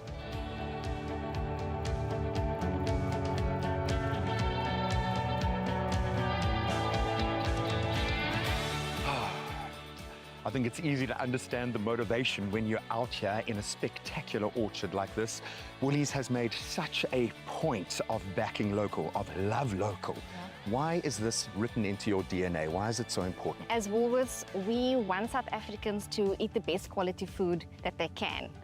And fortunately, South Africa grows the best citrus in the world. So supporting local in this instance is really actually easy. It's such an important part of South Africa's industry, and it allows us to give the best quality produce in its season. And maintain a level of consistency in that quality that is awe-inspiring. It's all reliant on partnerships. For instance, Indigo fruit farming capability through this. Since 1983, the partnership has been there. What was it about this operation that made you have to invest and partner? And why does this work so well? It started way back when, and it was born out of a desire for both companies wanting to bring innovation and underpinned by this commitment to quality right from the start up until today. That is most likely the biggest secret to the success of why this partnership works. I love the fact that something that should almost be just for export quality, because it is so good, we get to get it every single day here in South Africa. We do. Clement Gold obviously sets the standard when it comes to the highest quality of soft-eating, easy-peeling citrus. Just delicious. It's amazing how the sun just came out when we saw this beautiful, infectious smile. Zethu, this is clearly your happy place. Why have you and Woolies been so complementary for each other? What is it about this partnership that works so well? We share the same values. Quality, which Woolworths is known for. We value partnership, the fact that we care for people, and for the environment. Those are the things that bring us together with Woolworths. It's just a perfect fit.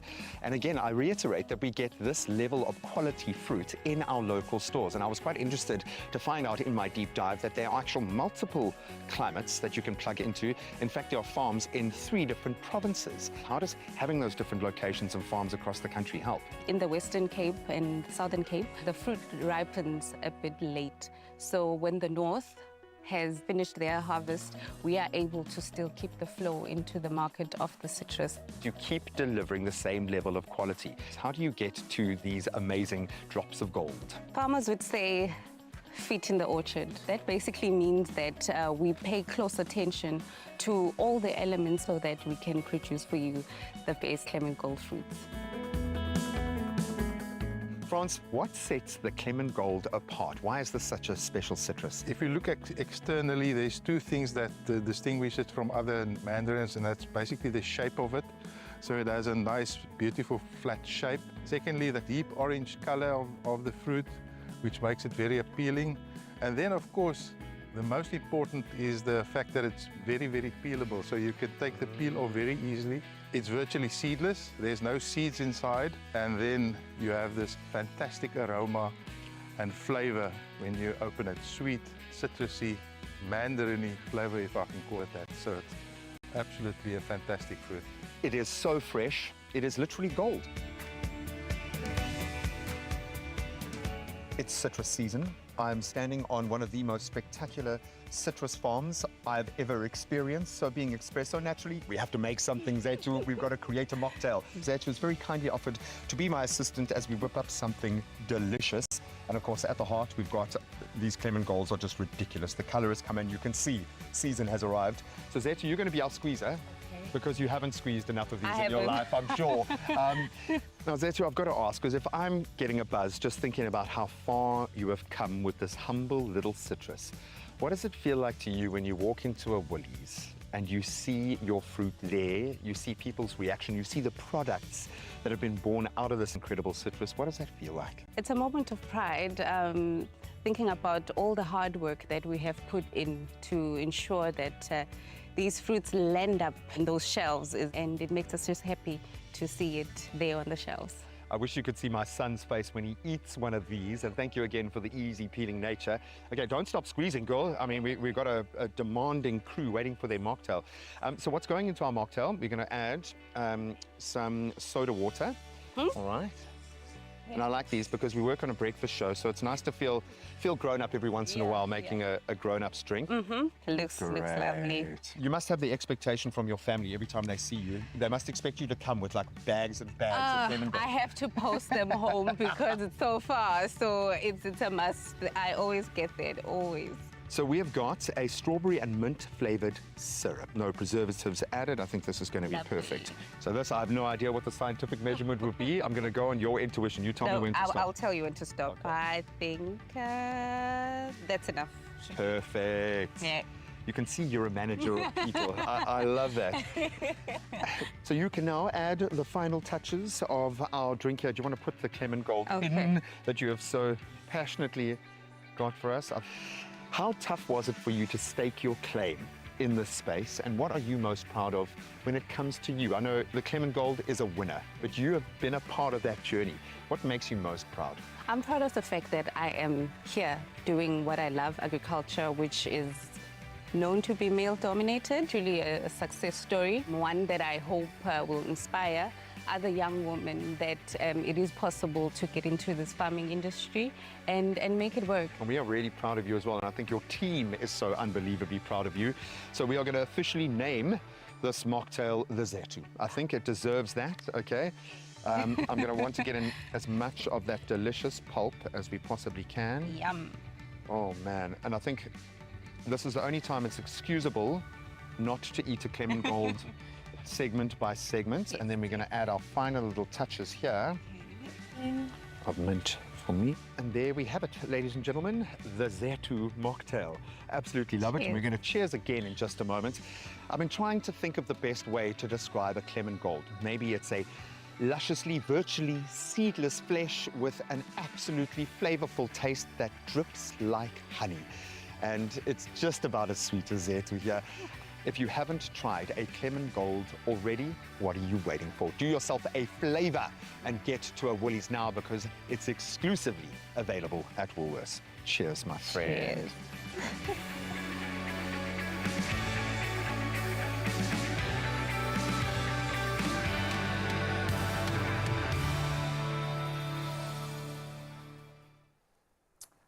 Gee, man, absolutely appreciate you going all the way, bringing us the good stuff. And listen, it truly is the details that make the difference, as we've seen. Now, it gets even better because you also stand a chance to win a Clement Gold Field Bar hamper to the value of 3,800 Rand. How do you do it? Well, it's simple. Just reply to the competition post on the Expresso social pages and tell us the following. What sets Clement Gold mandarins apart from other varieties? I'm sure if you paid attention, you'll know the answer, but don't forget to include the hashtag WooliesXClementGold in that competition answer. And the competition closes midnight, Wednesday, the 18th of June. Hey, that's like tomorrow night, so you've got a little bit of time. The T's and C's can be found at expressoshow.com. Good luck and get your citrus game on. Speaking of, it's time for us to have our cake and eat it. I promised you that. So let's head to Joburg. Zadlele, let's bring it on.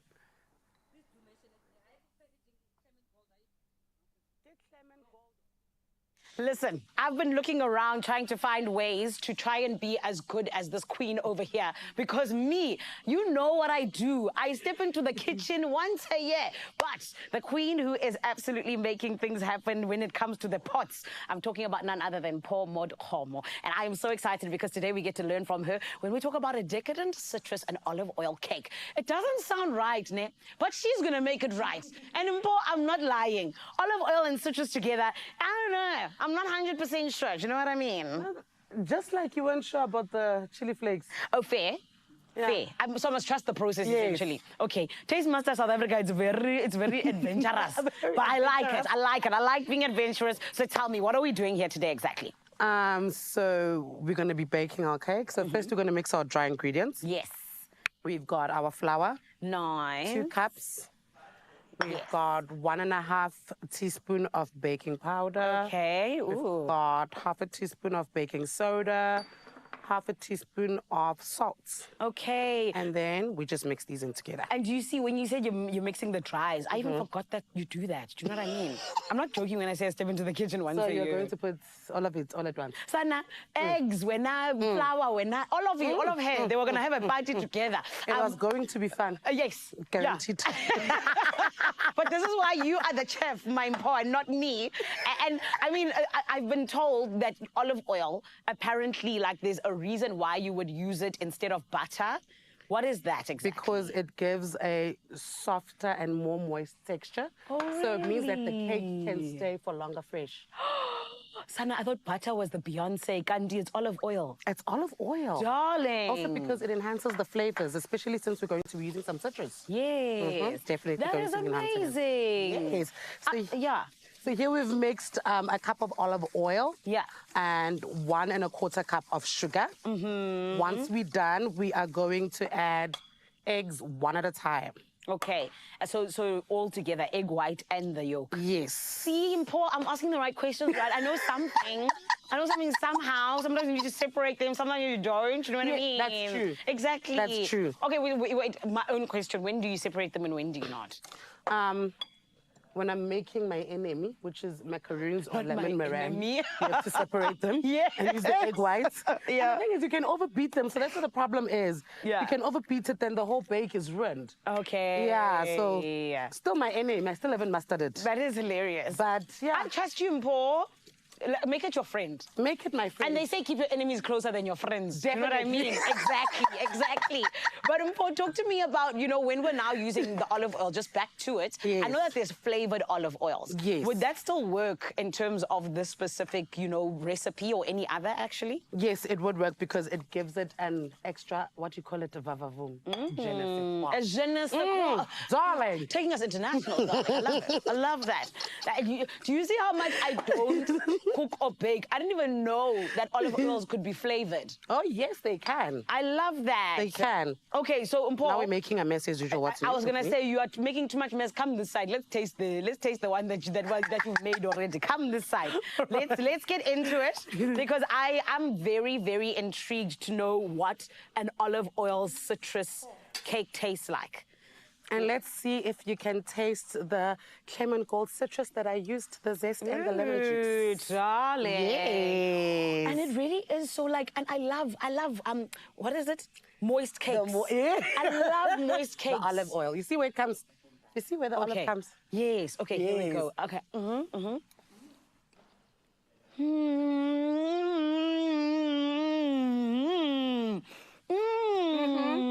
Angels on my tongue. That is so good. I want this for my birthday cake, please, Mpo. How much? You should have been the judge. Zola doesn't make a sound when she's tasting. You should have been the judge, Sana. You are just with you, I would have known what I've done. Zola just looks at you like, But, babe, it's because Zola knows something. Yeah, I know. Don't cook. You just made me like the best cook ever. It was delicious. But you can head on over back to that side. I just wanted you to taste for 2 seconds because I couldn't wait until the end. But that is so good. Yes, thank you, darling. Is it just the olive oil that makes it so moist? Or does the olive oil work together nicely with something like... What is the vibe here? It's the olive oil. Amazing. Yeah. That is so But nice. then that citrus, that beautiful citrus flavor you're feeling, yeah, as the lemon gold, which is we add the zest. Yes. And then we also add the juice. That is delicious. So do you see that olive and flavors work together? No, it really does. And please can I tell you, even me, when they were telling me that, okay, cool, Paul's coming to cook an olive oil and citrus, I said olive oil and citrus. It didn't make any sense whatsoever. But what I also love about Taste Master SA is, like I said, it makes you adventurous, right? Yes. So talk to me about the most adventurous you've gotten, my Paul. You know, when you've been like in the kitchen and being like, okay, let me add the chili flakes, but also this. The most adventurous was whenever I thought I could beat the timer. Hectic. Putting under a you see here, we are having fun. There's no one telling me, okay, 3, 2, 1, and everything down. No. But yeah, I learned a lot from all the other contestants and how other flavors blend in as well. Yeah. But yeah, in order to be in the running, you need to be adventurous. I love that. You got to risk it to get the biscuit. You definitely, or to get have the to. olive oil and citrus cake. Do you know what I mean? Definitely have to. Yes. Look at you. You risked it and tasted my cake. I did, and I'm you very enjoyed glad. it? I'm going to take home the whole cake now because it's that good. But I feel like you mentioned earlier on that baking is not your strong suit, right? Yes. So for anyone else out there where baking for them seems a little bit daunting or just is a terrible thing when they step into this specific part of the kitchen, what would you say is something that's really helped you out? Give it a try. Okay. Keep practicing until you get it right. Don't stop. Yes. It might take a while. Yes. But eventually you get it right. Darling, I hope my mother's not watching because I made her give up on me. And she accepted it, and I'm fine there. You know what I mean? But if she's not watching, you can take the cake and say, Mom, look at what I tried Look at what I made at work. Look at what I tried out. I'm keeping poor out. Paul, we love your work, my babe. And like I said, congratulations on everything you've done so far on Taste Master SA Season 6. And we wish you all of the best. Thank you. Thank you, Mama. Oh, my goodness. Mzansi, this is what we love. We love getting to be in the kitchen, but also we love getting to be experimental and just have a good time. And that's what Taste Master South Africa is all about. Don't forget, you can catch it on SABC2 every Tuesday at 7:30 p.m. It is the journey of a lifetime. And I mean, come on, you saw the vibes, you saw the deliciousness. Why would you not want that on your television and even just being in the fun with all of the contestants? Right about now, though, I've reminded you about everything to do with Taste Master South Africa Season 6. We need to remind you about what's still coming up right here on your Feel Good Breakfast Show. Cape Town, my lovelies, won't you help us out with that?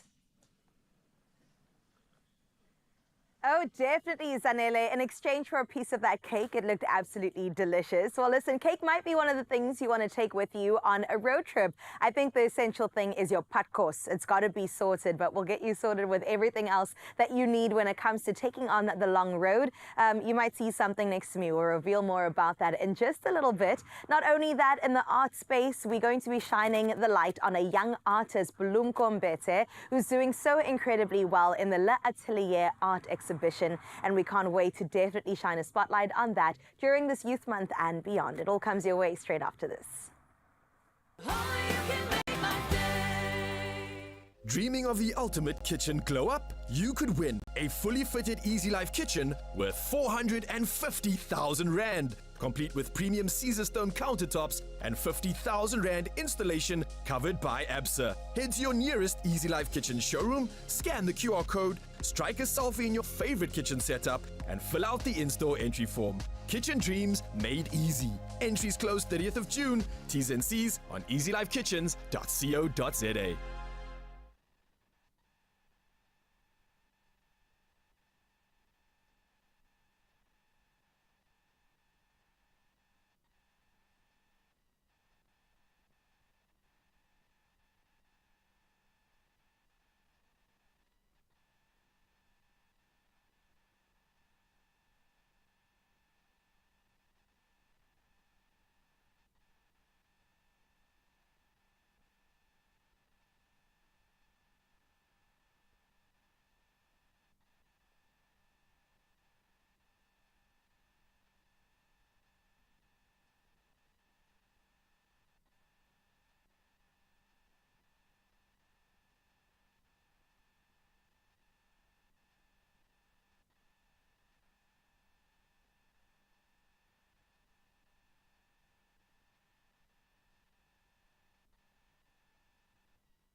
It's my feel-good breakfast show. Welcome back, Mzansi. You're still right here on your Feel Good Breakfast Show on S3, and it's always so good to be with you, especially when we get to have conversations that are important. Now, I feel like when we talk about homeowners, in terms of what exactly is important to them, this is ever-changing. And one thing ABSA does is that they keep up with that. It is also one thing to also note that it's not just about owning a home. It's about a lifestyle. It's about what exactly is happening in your home and what it means to you as well. And with ABSA keeping up with our homeowners, they get to understand how this shifts all the time in terms of the property landscape. And this morning, we're getting to understand as a Feel Good Breakfast Show family. So we brought along the big guns. She's gorgeous, but she is also a boss and someone who is here to help us out in terms of really getting to know the ABSA Homeowners Sentiment Index and what it is. So she is the managing executive of ABSA Home Loans. Everyone, please can we welcome Nondumi Songapai. Nondumi, so how are you? I'm good, and you? I'm amazing, thank you. You look stunning. Oh, thank you. You've been too kind. You look ready to tell us about home owning and everything in South Africa. Absolutely. And I love the fact that, you know, like I said, you guys keep up with people's stories. You keep up with what it is that really is important to them. So let's start at the beginning. You know, if you could give us a quick overview of what exactly is ABSA's Homeowners Sentiment Index, how would you explain it to someone? Well, very simply, the Sentiment Index gives the public a view of what the sentiment is from the public around property ownership. But also we look at different aspects. It's buying, it's renovating, it's selling, it's investing, etc. So it gets us to know what is the sentiment? How do people feel about the market? Yeah, and I think, like I said, you know, it really is an important thing to know, and like you even said, but I think that sometimes we don't even keep abreast with it, even as people who want to be homeowners. So this is why then I need to ask you, in terms of Q1, what were the findings that you guys got to see for 2025? Well, very interesting. The one thing we saw is that first-time buyers as a segment in the market still dominate, right? Hectic. And exciting for us is to see first-time buyers getting younger and younger. Looking at our data, even investors, which is a good thing. I love that. And then we saw something interesting, I think you alluded to it earlier, around consumers being more conscious about lifestyle and sustainability. Yeah. Which is a great thing. But also what we saw, the Western Cape, I mean, you know. Yeah. The Western Cape is still seeing more people coming in than leaving the province. Yeah. That's really beautiful, because a lot of us like to think that everybody's just leaving. Do you know what I mean? To a certain extent. But also another thing that I also like is the fact that, you know, like you said, that the homeowners are getting younger and younger and even looking to see how exactly we can make our homes more sustainable. Gen Z is all about that. Absolutely. Literally. Absolutely. And we see it through the data. It's actually very, I mean, the insights tell us most people are thinking about how do they find water solutions that are better? Of course, we can't forget load shedding, looking at energy savings as well. Yeah. Which means people are becoming more environmentally conscious. I love that. And that's important. We want the earth to survive. Absolutely. You know what I mean? Yeah. But of course, I think even you touching on that a little bit in terms of a lot of people going and wanting to live off grid. Yeah. What exactly is driving that trend? Would it be the water cuts and all of the load shedding and everything? You've hit the nail on the head. It is that, because we know in some areas that people have experienced service disruptions. So of course people want reliability, and therefore they would want to go off grid. Whether it's energy or whether it's water. But also what's interesting is that people are also finding it better to grow their own fruits and veggies. Yes. So is that one of the ways that they're actually making their homes more sustainable? Yeah. That's incredible. And I've been telling people, I was even telling a friend yesterday, I was like, I want a farm. I want to become a farmer brown of sorts. So just to even think that I can do that in my home, I think that that's such an interesting thing. So for me, I'm also just, you know, I'm sitting here and I'm like, okay, cool. One day I want to own my own home. So can I ask you, just in terms of first-time buyers and them remaining so active, you know, what's the reason behind the momentum? Because I also hear a lot of people saying that, you know, right now it is a buyer's market. And especially after us going through that really high interest rate. What's driving this trend right now? And I love the fact that you spoke about rates. We've had rate cuts. In fact, we had the most recent one that took place now recently. Of course, with rate cuts, you would expect demand to increase in the market. And we certainly see it with first-time buyers that are saying, perhaps it's time to enter the market, right? And you're right, it's a buyer's market because there's more opportunities out there in the market. But I think the second thing is what rates do to affordability, because the minute rates come down, it means my affordability becomes unlocked. I can get a bigger house potentially, which is a good thing. Yes. You see, this is why I like where we are going, because things were very bad in COVID. It was no one's market. And now that we're here, I think that we find ourselves in a much better place, which is really, really exciting. And even, like I said, with you touching on how more and more young people are buying, that even for someone like myself who doesn't own a home yet, I think it gives me so much, hope, let me say, and makes me excited about even getting into the property There's hope. There's hope. I love that. But just to round things off a little bit, I want to ask you just with the standout provinces, what exactly did you guys find when it comes to them? What are their sentiments when it comes to property? You know what was interesting? We actually saw that Limpopo and Northern Cape and the Free State had the highest sentiment. But where the sentiment increases, it's usually because people are finding economic opportunities. And of course, where there's economic opportunities, you'd want property, right? And of course, if there's limited property available, you're likely to see demand go up. So that's a common thread across some of those provinces that we saw in Q1. That's incredible. And I also think, when we talk about the way that South Africans also see the economy, some of us are very, very, I want to say frugal to a certain extent, but at the same time, we're sort of like, what's going to happen in the future, right? But then you did mention earlier on that more people are actually investing and have a good sentiment around property investment. How is that happening? How is that paradox alive?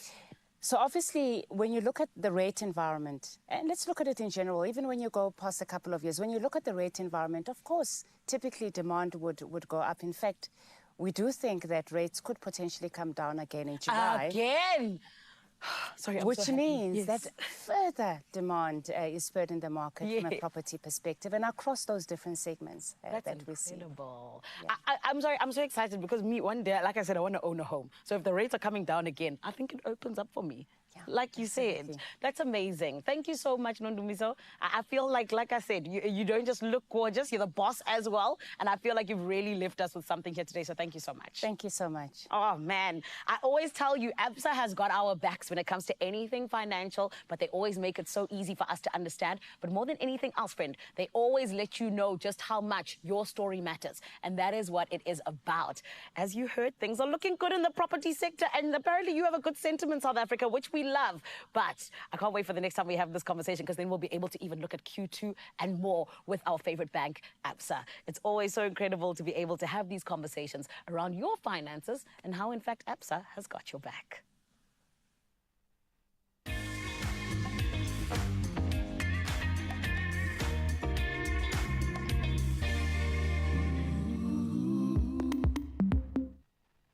Yeah, we know how much our money matters, you know how much your story matters as well. So let's combine that together and hopefully give you some more of it. And an opportunity is coming your way to win big by playing the Powerball. And Powerball Plus for 48 million rand in total estimated jackpots. It's happening this Tuesday, so don't miss out on the Powerball for an estimated 28 million rand and the Powerball Plus for an estimated 20 million rand, all happening today. Oh my goodness, it's about that time where you could buy it in store or even head to the website nationallottery.co.za. There is the mobile app, there's cell phone banking, or simply just dial *120 *7529 hash, and that of course is for all your USSD. Yep, and you've got options because we posted all these details on our Expresso social media pages, so you can literally go check it out right now, and it'll allow you to push or play the Powerball and Powerball Plus for 48 million rand in total estimated jackpots. It's happening today, so the only way you can find out if you win big is if you play. So go do that, and I'm wishing you nothing but the best of luck. Oh my goodness. Now, speaking about playing in the artistic field, that's how we love to see creativity come to life, right? Now, there's this one artist that we want to shine a light on, whose name is Bulumko Mbete, who's doing so incredibly well in the space of the Atelier exhibition series. So we definitely want to tell you a little bit more about that in a bit. Yeah, we're going to maybe plug you in on or also ask you the question of what makes a perfect road trip. We've got what we think might be the perfect vehicle for it, but we want to find out from you, what do we need to add to our road trip list to make it just unforgettable? We'll be weighing in on that conversation in just a bit, so we'll see you around the corner.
It's my feel-good breakfast show.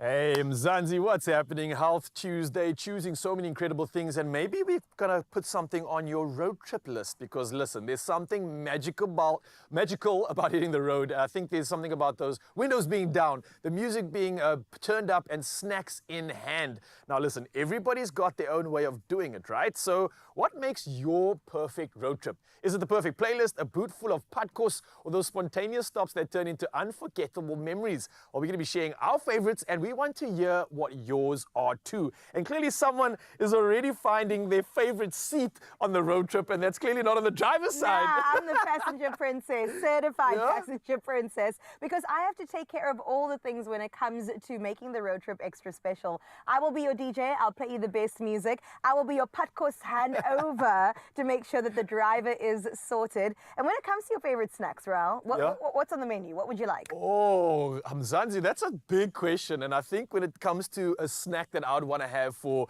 a road trip journey, Billy's, that's biltong. Maybe some dried fruit like some mango, that's always got to be on the list. And lots of good drinks, like a little electrolyte drink here, some water and some of that good stuff. I'll start there. And then my guilty pleasure is definitely like a big packet of chips. Oh. Like an old school crisps kind of guy. That's me right there. And the whole bag's for me. That's not for sharing.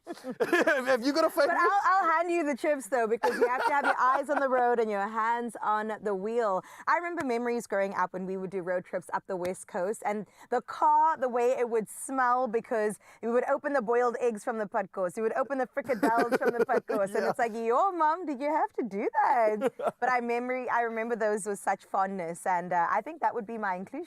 Were you that kid that went on the road trips and would be like, are we there yet? Are we there yet? So were you about the destination or the journey? Oh, you know what? Both at the same time. I enjoyed the moments singing along with my family on the way there, eating the food, maybe making a stop every now and then to go to the loo or even check out the scenery. But then obviously the destination is what you're going for. Yeah. And that would be the best part. I'm always a driver on many of the road trips. So for me, I've always got my imagination running wild about that destination. But what helps me fuel that sort of vision is the drive out there. And I know if you're in South Africa and you go on a holiday, you're going to be blessed with an absolutely incredible sort of transition from town, from the chaos into something beautiful. And when you hit those open roads, when you start to get that smell of like the farms, maybe there's fresh cut grass or something crazy going on there, you know that you're in for a treat. And I think that transition is what kind of just invigorates my spirit to be like, all right, we get closer. But it's definitely the journey for me, because that just brings out those special feelings. And I think this is what Mzansi will definitely resonate with. You have like a road trip song. I mean, obviously it's going to be Beyonce. Oh, it's B. You already knew that. She's got a variety and a range like no other, from the old school B all the way to the latest album, Cowboy Carter. We are going to be singing the entire Smith era. Ooh. So I'm like, when I'm going out on the road and on an adventure, I can't help but singing that wiki wiki wow, wiki wow, wiki wiki wow, wow west, Joe West, Desperado. And I just think I'm like on my galleon steed driving the car, thinking I'm like Django or something. Get in the car, man. It's Come official. on, We cowboy. gotta get in this thing. Look how good this looks on us, Mzansi. Oh, yes. Nice. Beautiful. Now, don't hit the brakes on those road trip stories. We're loving them, and we'll be sharing some a little bit later on. Plus, we'll be hopping into the Hyundai Alcazar to show you how its next level smart tech keeps you connected, keeps you entertained, and totally in control. Now, every kilometer of the way is going to be sorted, so don't go anywhere. That's still on the way. I think we look good in here, don't we? We're going to start these things. We're going to buckle up, and we might see you later on a road trip. Cheers, guys. Let's go, baby.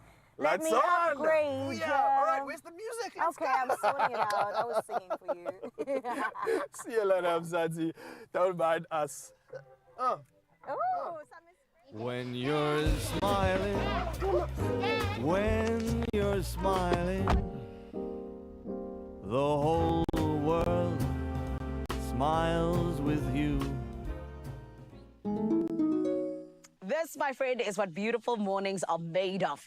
From cars to art. And of course, when we talk about ABSA, from home owning to absolutely allowing young people to shine, we know just how much ABSA is such a huge backer of some of the most incredible artists around the country. And today we get to see what Mulumko Mbete is all about in terms of his incredible art that he was showing at Gallery Momo, which was all about really just finding out what is the exploration that can happen when we take identity and material form and more things and put it all together and find out what exactly this king is all about. Now, listen to me when I say in Youth Month, ABSA was serious about celebrating the young people that are reshaping the landscape of art as a whole. Check this out.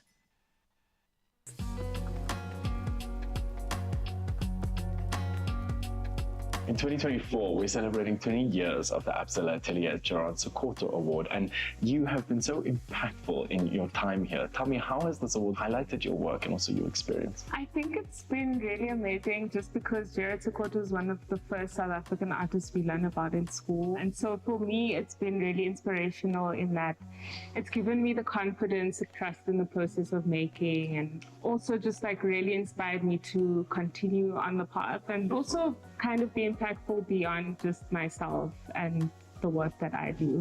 You have a solo exhibition right here at Momo Gallery. Tell me about the inspiration behind the title. So the title, Like This Guy I've Been Too Quiet, is actually drawn from the name of an album by an artist that I was listening to at the time that I was producing the show. And the title really resonated with me because I'm speaking about like the journey that my grandfather took prior to passing on and thinking about that road trip in 1997, post-democracy. And I guess this experience that I hope would have been liberating for him to kind of like travel the country and be able to explore areas that he hadn't before, you know. So the album title, which became the name of my show, speaks a lot to like thinking about spirit, thinking about stories, thinking about how we pass things down. And yeah, I mean like thinking about the sky and ancestry.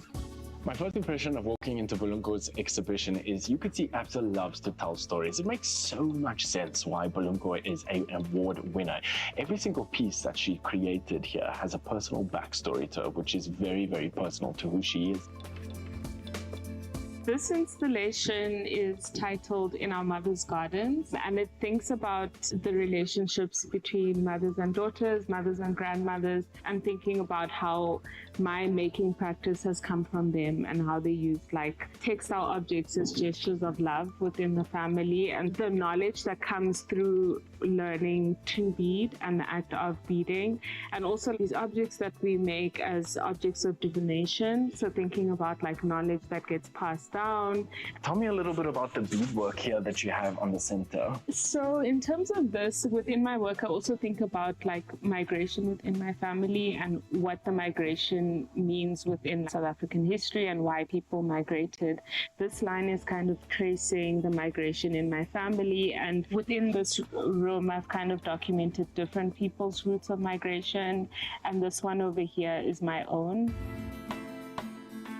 This address is the last home that my mom lived in Cape Town. And so thinking about tracing memory, tracing migration, and so there's like different ways in which I use line, and the beads kind of speak to that. And this is my mom's migration line. The piece behind you is one of the first pieces a part of your exhibition. Give me the story behind it. So this is from the body of work within this exhibition called Earth Song, Earth's Time. And so this is one of the first pieces that I made and that I naturally dyed. And I was actually taking a dye lab class at the time. And so I guess like it's a new moment within my practice, learning different dyeing techniques and ways of making marks on fabric and textile, and then integrating it with the beading techniques that I use. One thing I love about ABSA is that they really highlight stories that matter. How does it feel to be an artist that is seen by such incredible big corporations? I feel incredibly supported and really validated in being able to know that my career has a path, has a trajectory. It's really helpful to know that there are places that you can go to for support to execute ideas and to explore things that many of us are thinking about. Do you think it's important to enter these kind of programs that ABSA always extends a lending hand to? I think it's critical, and especially when it's something that is holistically focused. That's what's been really important about the ABSA Atelier, has been like the support that they've provided holistically, and not just focusing on one part of an artist's career, but kind of showing you what it is to construct like a sustainable practice and a career. Bulumko, thank you so much for having me at this incredible exhibition. What I can say to you is I feel the spirit of your family in this room, and you can see that all the pieces that you created really ties into the beautiful artwork that you're representing yourself as an artist. Thank you so much. I appreciate your time. Bulumko is weaving new narratives in African art that is really grounded in heritage and so much culture. And through platforms like the ABSA Atelier, ABSA always reminds us that your story really matters.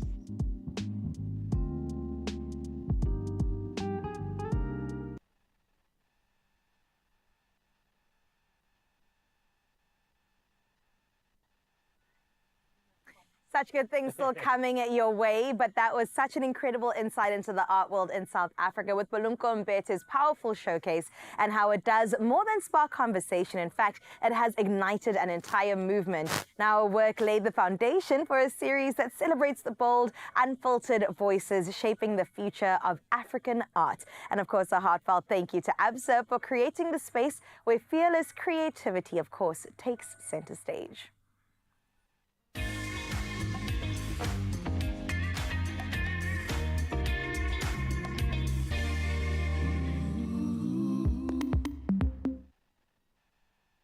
Oh man, that was such a great conversation. It was. We need to get into a great car as well and get into such good things in just a little bit. Yeah, we're going to do exactly that, Mzansi. We're going to talk to you about something that is definitely on the top of our list of things you need for the perfect road trip. Yep. But we obviously posed the question to you, and yeah, it looks like y'all have got some answers. So we're going to weigh up on exactly what it is that's on the top of the list, and then maybe take you through something a little bit more than special. It's the perfect infotainment for your road trip. But you don't need to go anywhere. It's coming your way, Mzansi, in just a little bit. And we're talking about the new Alcazar from Hyundai. On top of this, we also have the Amapiano Summit for 2025 going down. So it looks like this lady's already wanting to get there soon. You That's said why she's jumping Amapiano. in. So said yes, I think I'm going please. to do the same. We'll see you around the corner, Mzansi. Let's go. Ooh, we should be fine. All right, get the music going.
It's my feel-good breakfast show.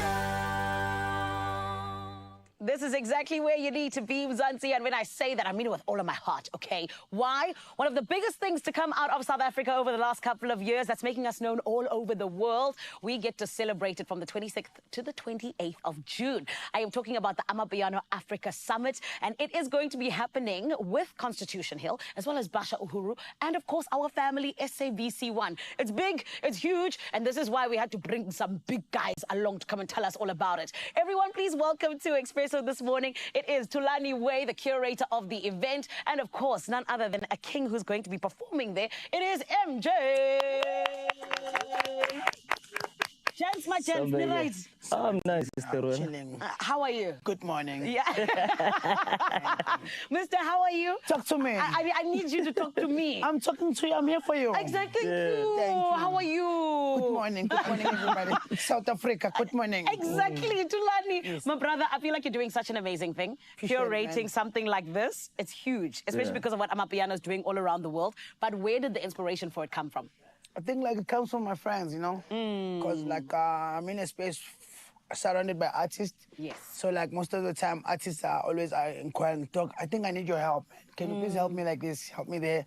And I've been in the game for almost like 15. Yeah. But I realized when Amapiano came in, it's like young kids, young everybody, but they don't know information. But let me be the bridge between the stakeholders and the government to the streets, to my friends. So I'd rather have like something that's going to be able to gather everybody and share the information about the business of the business. Yeah. It's business. And business is business, and business is booming. Thank you. So while they're getting paid, while they're getting money, so we chose to find a way of partnering with stakeholders like SARS, Department of Small Businesses. Because artists are paying people. Yes. So, and they're changing lives. That's true. So like we just realized actually we really need like to have a bridge between the government and also the embassies, because we're traveling a lot. And then when we get to other countries, somebody lost his passport, then the next thing, what happens? Yeah. I lost my visa appointment. What happens? So those are kind of the issues that we need to deal with. I love that. Okay, president of Amapiano. Talk to me. You see, Foka is president, just Strata, you're president of the piano. Yes. Thank you very much. Please. Exactly. But MJ, I love what you're doing. It's really Yeah. amazing. And Thank I mean, you, even the fact that you went from doing deep house Yeah. to now being an Amapiano vocalist. Yeah. How do you almost, let me say, adjust your voice to now be the piano? And that Yeah. does the Kuza Gogo with Durban Gogo and all of these things Yeah. from a deep house vocalist? Man, I think music is spiritual, you know. I think facts. Come on, if something is for you, it's for you. So yeah, so we don't go to school. Personally, I didn't go to school for this. Yes. So it's something I believe I was born with. A gift, darling. So yeah, man, it just happens. Man. That's It's just a gift, and you know we're changing lives with this thing, and it's really amazing. It really is Yeah, amazing. yeah. And I love all of the hits that you are on. I mean, the whole of South Africa does, which is why they have become hits. Yeah. But Tulani, take us now to what is going to be happening at the actual summit. We've got like a program for 2 days. Okay. It's going to be happening at Cornell, 26, 27, 28. Yeah. Day one is the main event. It's opening. We've got like the SARS is going to be coming with the taxpayers education. Amazing. We've got Department of Small Business going to be coming with the building funding of a creative side of music. Yes. And then day two, we got Spotify. It's going to be speaking about the DSP's digital platforms. Yes. That's going to be like how to teach the kids when you have a bigger song on the Spotify, online, things like that. And then we're going to have like guys from UK. I'm expecting like 2 guys from UK from Rep. It's called Rep Radio UK, their biggest brand in UK. Yeah. They push Amapiano. They're going to be talking about cultural exchange hosted by the Department of Deco. And then on Saturday, we're going to have like a main show, you know, party. I mean, what would piano be without a party? So it's going to be happening from 12 o'clock until 2 on Saturday, 2 a.m. So like tickets are free, everything is free. Beautiful. So like just visit yourself, Amapiano Africa Summit, web tickets, just RSVP before I close it down. Not before I close it down. Okay, President, we'll get them before you close it down, okay? Yes. Thank you. Please don't close the country. So we're expecting almost like, I could say we're sitting on 3,000 tickets already for the weekend. That's beautiful. So like it's all free event, so like everybody's allowed to come. Beautiful. Even if it's me, Zanele, we'll allow you. Thank you. It's me, Zanele, and I'm going. I'm going to be there. But MJ, very quickly, because I feel like Kuman's in there with education there at the summit, which I love. Yeah. Talk to me about what you want to get from it as an artist. Man, you know, as in Dona Seka, you know, you come from a disadvantaged family, and then now you're doing music, and then boom, you're a businessman. Now you have people to pay, you have this and that. So I think it's very important, man, because we don't learn business like that, you know, at school and things like that. So I think it's a really good initiative, you know. Yeah. Especially for us, like young artists, like we need it. That's my thing. I'm just like, I feel like the music industry Yeah. sadly has turned into a place where so many artists no longer trust it. They don't know Yeah. who to trust when it comes to labels and things like that. So having platforms like this is so important. So Very. thank you to Laniwe. Thank you as well, MJ, for showing the other kids that it is the on, way. come on. And we cannot wait for it. And MJ, we can't wait for your performance as Mr. Come Nasam. on, I'm with you. And it's happening gonna be with or big. without. With or without? With or without you. Okay, so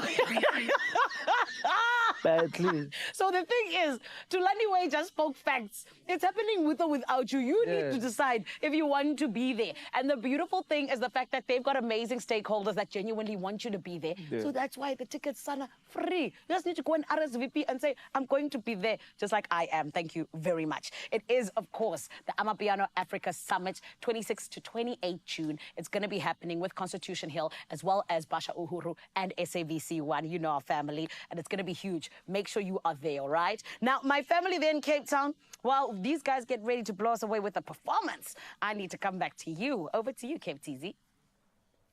Well, thank you so much, Josie. Listen, I will also add those guys to my list when it comes to good music, because adventurers, listen up. We have asked you and you are delivering. Besides your BFF, of course, who else's playlist are you going to steal? We wanted your ultimate road trip must-haves, okay? So buckle up, because there's some epic answers straight from the fast lane. Yeah, we asked you the question and y'all have came through, and it looks like there's a definite clear winner. But let's chat about these comments first, because thank you for providing us with the good stuff. So I'm going to start off with Kayleen over here. Reading the comment out, it says, it's a perfect road trip. It starts with a perfect car. Ah, Kayleen, well played. We see what you did there. We got It's Zaza, who says, most important is a reliable car to make the trip. Yeah, you definitely want to get there. That's a definitely worthy comment. Chumu Chadu Jadu. My road trip is to play my music loud with snacks and music. Snacks and music, definitely on the top of my list as well. 100%. I want to agree with that one. And then Hanley Links also coming through, weighing in on those opinions. But thank you, Mzanzi. Hanley says it starts with the most reliable, luxurious car to the most beautiful places. Well, it definitely seems like we've got a little bit of that going on right now. And we've got the car. We're talking about the new Hyundai Alcazar, which is something that Chris and I have been dreaming about. This Alcazar is something that will allow you to take a road trip, take a quick little weekend escape, or just have any excuse to go around the block to find your zen. And you'll find it here, especially when we're talking about the ambience creator within this thing. I like the way you said that. You get that, huh? And when you're on the road, being plugged in and entertained isn't just a bonus. Come on, it's a must-have. It is a game changer, especially with this car, the Hyundai Alcazar, and I can't wait to get into it, because it's got a command center for turn-by-turn navigation, hands-free calls, and the perfect playlist to keep the vibe just right. So let's jump in and see it in action. Yeah, we've spoken about this so much. Let's see it. I don't know if I'm going to jump in the car with you, but I'll just stand out here and see if I can hear the music from the outside. That's always a good test. Then listen, we're talking about a 10.25-inch HD audio-visual navigation system. That's what's the start of what's happening here in infotainment. And then it's so easy to connect your device, because you can use Bluetooth to do that. You can literally then play some of your most favorite songs from whatever playlist you have. And you're going to be playing it with 8 speakers in this car. We've got front central speakers. There's a subwoofer for strong bass as well. So you want to get that Beyonce going? Have you loaded it up Okay, yet? let's go. Come on if now. you say Beyonce. Yeah. You got to dance for us, Ryle. Come on. Come on. Are you ready? No. You see what I mean? This is what we're talking about. How can you not want to Those Joel? 8 speakers are crazy. Yeah, like, can you picture the memories you can create in this? Amazing. What's nice, though, is that if you do have kids, they've got a quiet mode, so you can turn the back speakers off, and just you and your mans can jam out in the front without disturbing them. Why not? That's so smart. Or maybe you just need to pay attention to the navigation, but you don't want to wake the kids up. So that's actually such a perfect reason to get involved in adventuring and find the perfect vehicle to do so, because I think Carissa and I have. We found ours. Absolutely amazing. So whether you're cruising with your favorite tunes, catching up on calls without missing a beat, or effortlessly finding your way, the Hyundai Alcazar smart infotainment system wraps you in comfort and also convenience. Yeah, so why settle for ordinary when you can roll with a little more luxury? I'm gonna get inside. Yeah, and a little more Beyonce.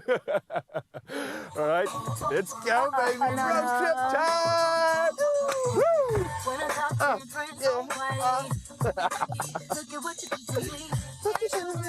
Yeah. Right, navigation set. Let's go. When you're smiling, when you're smiling, the whole world smiles with you.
It's my feel-good breakfast show.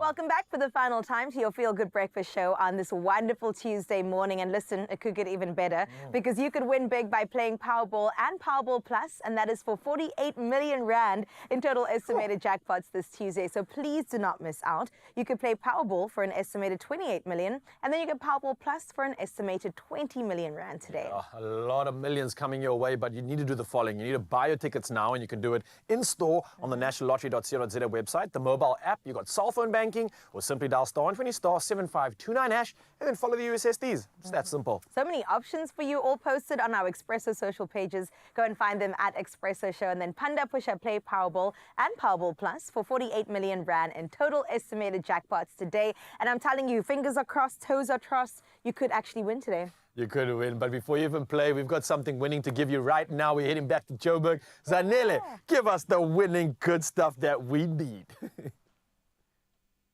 Oh, we're definitely already winning because, honey, to close out the show today, one of the biggest songs to come out of South Africa in the last year, Manzinte, performed by MJ.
And thank you so much for tuning in. Your Feel Good Breakfast Show could never be any better. And thank you for coming through and making us look good, being a part of powerful conversations and highlighting mental health awareness for all gents out there. Let's bring on that conversation. For now, though, we love you and we're saying goodbye. Bye, Zanele. Zanele. Team Zanzi.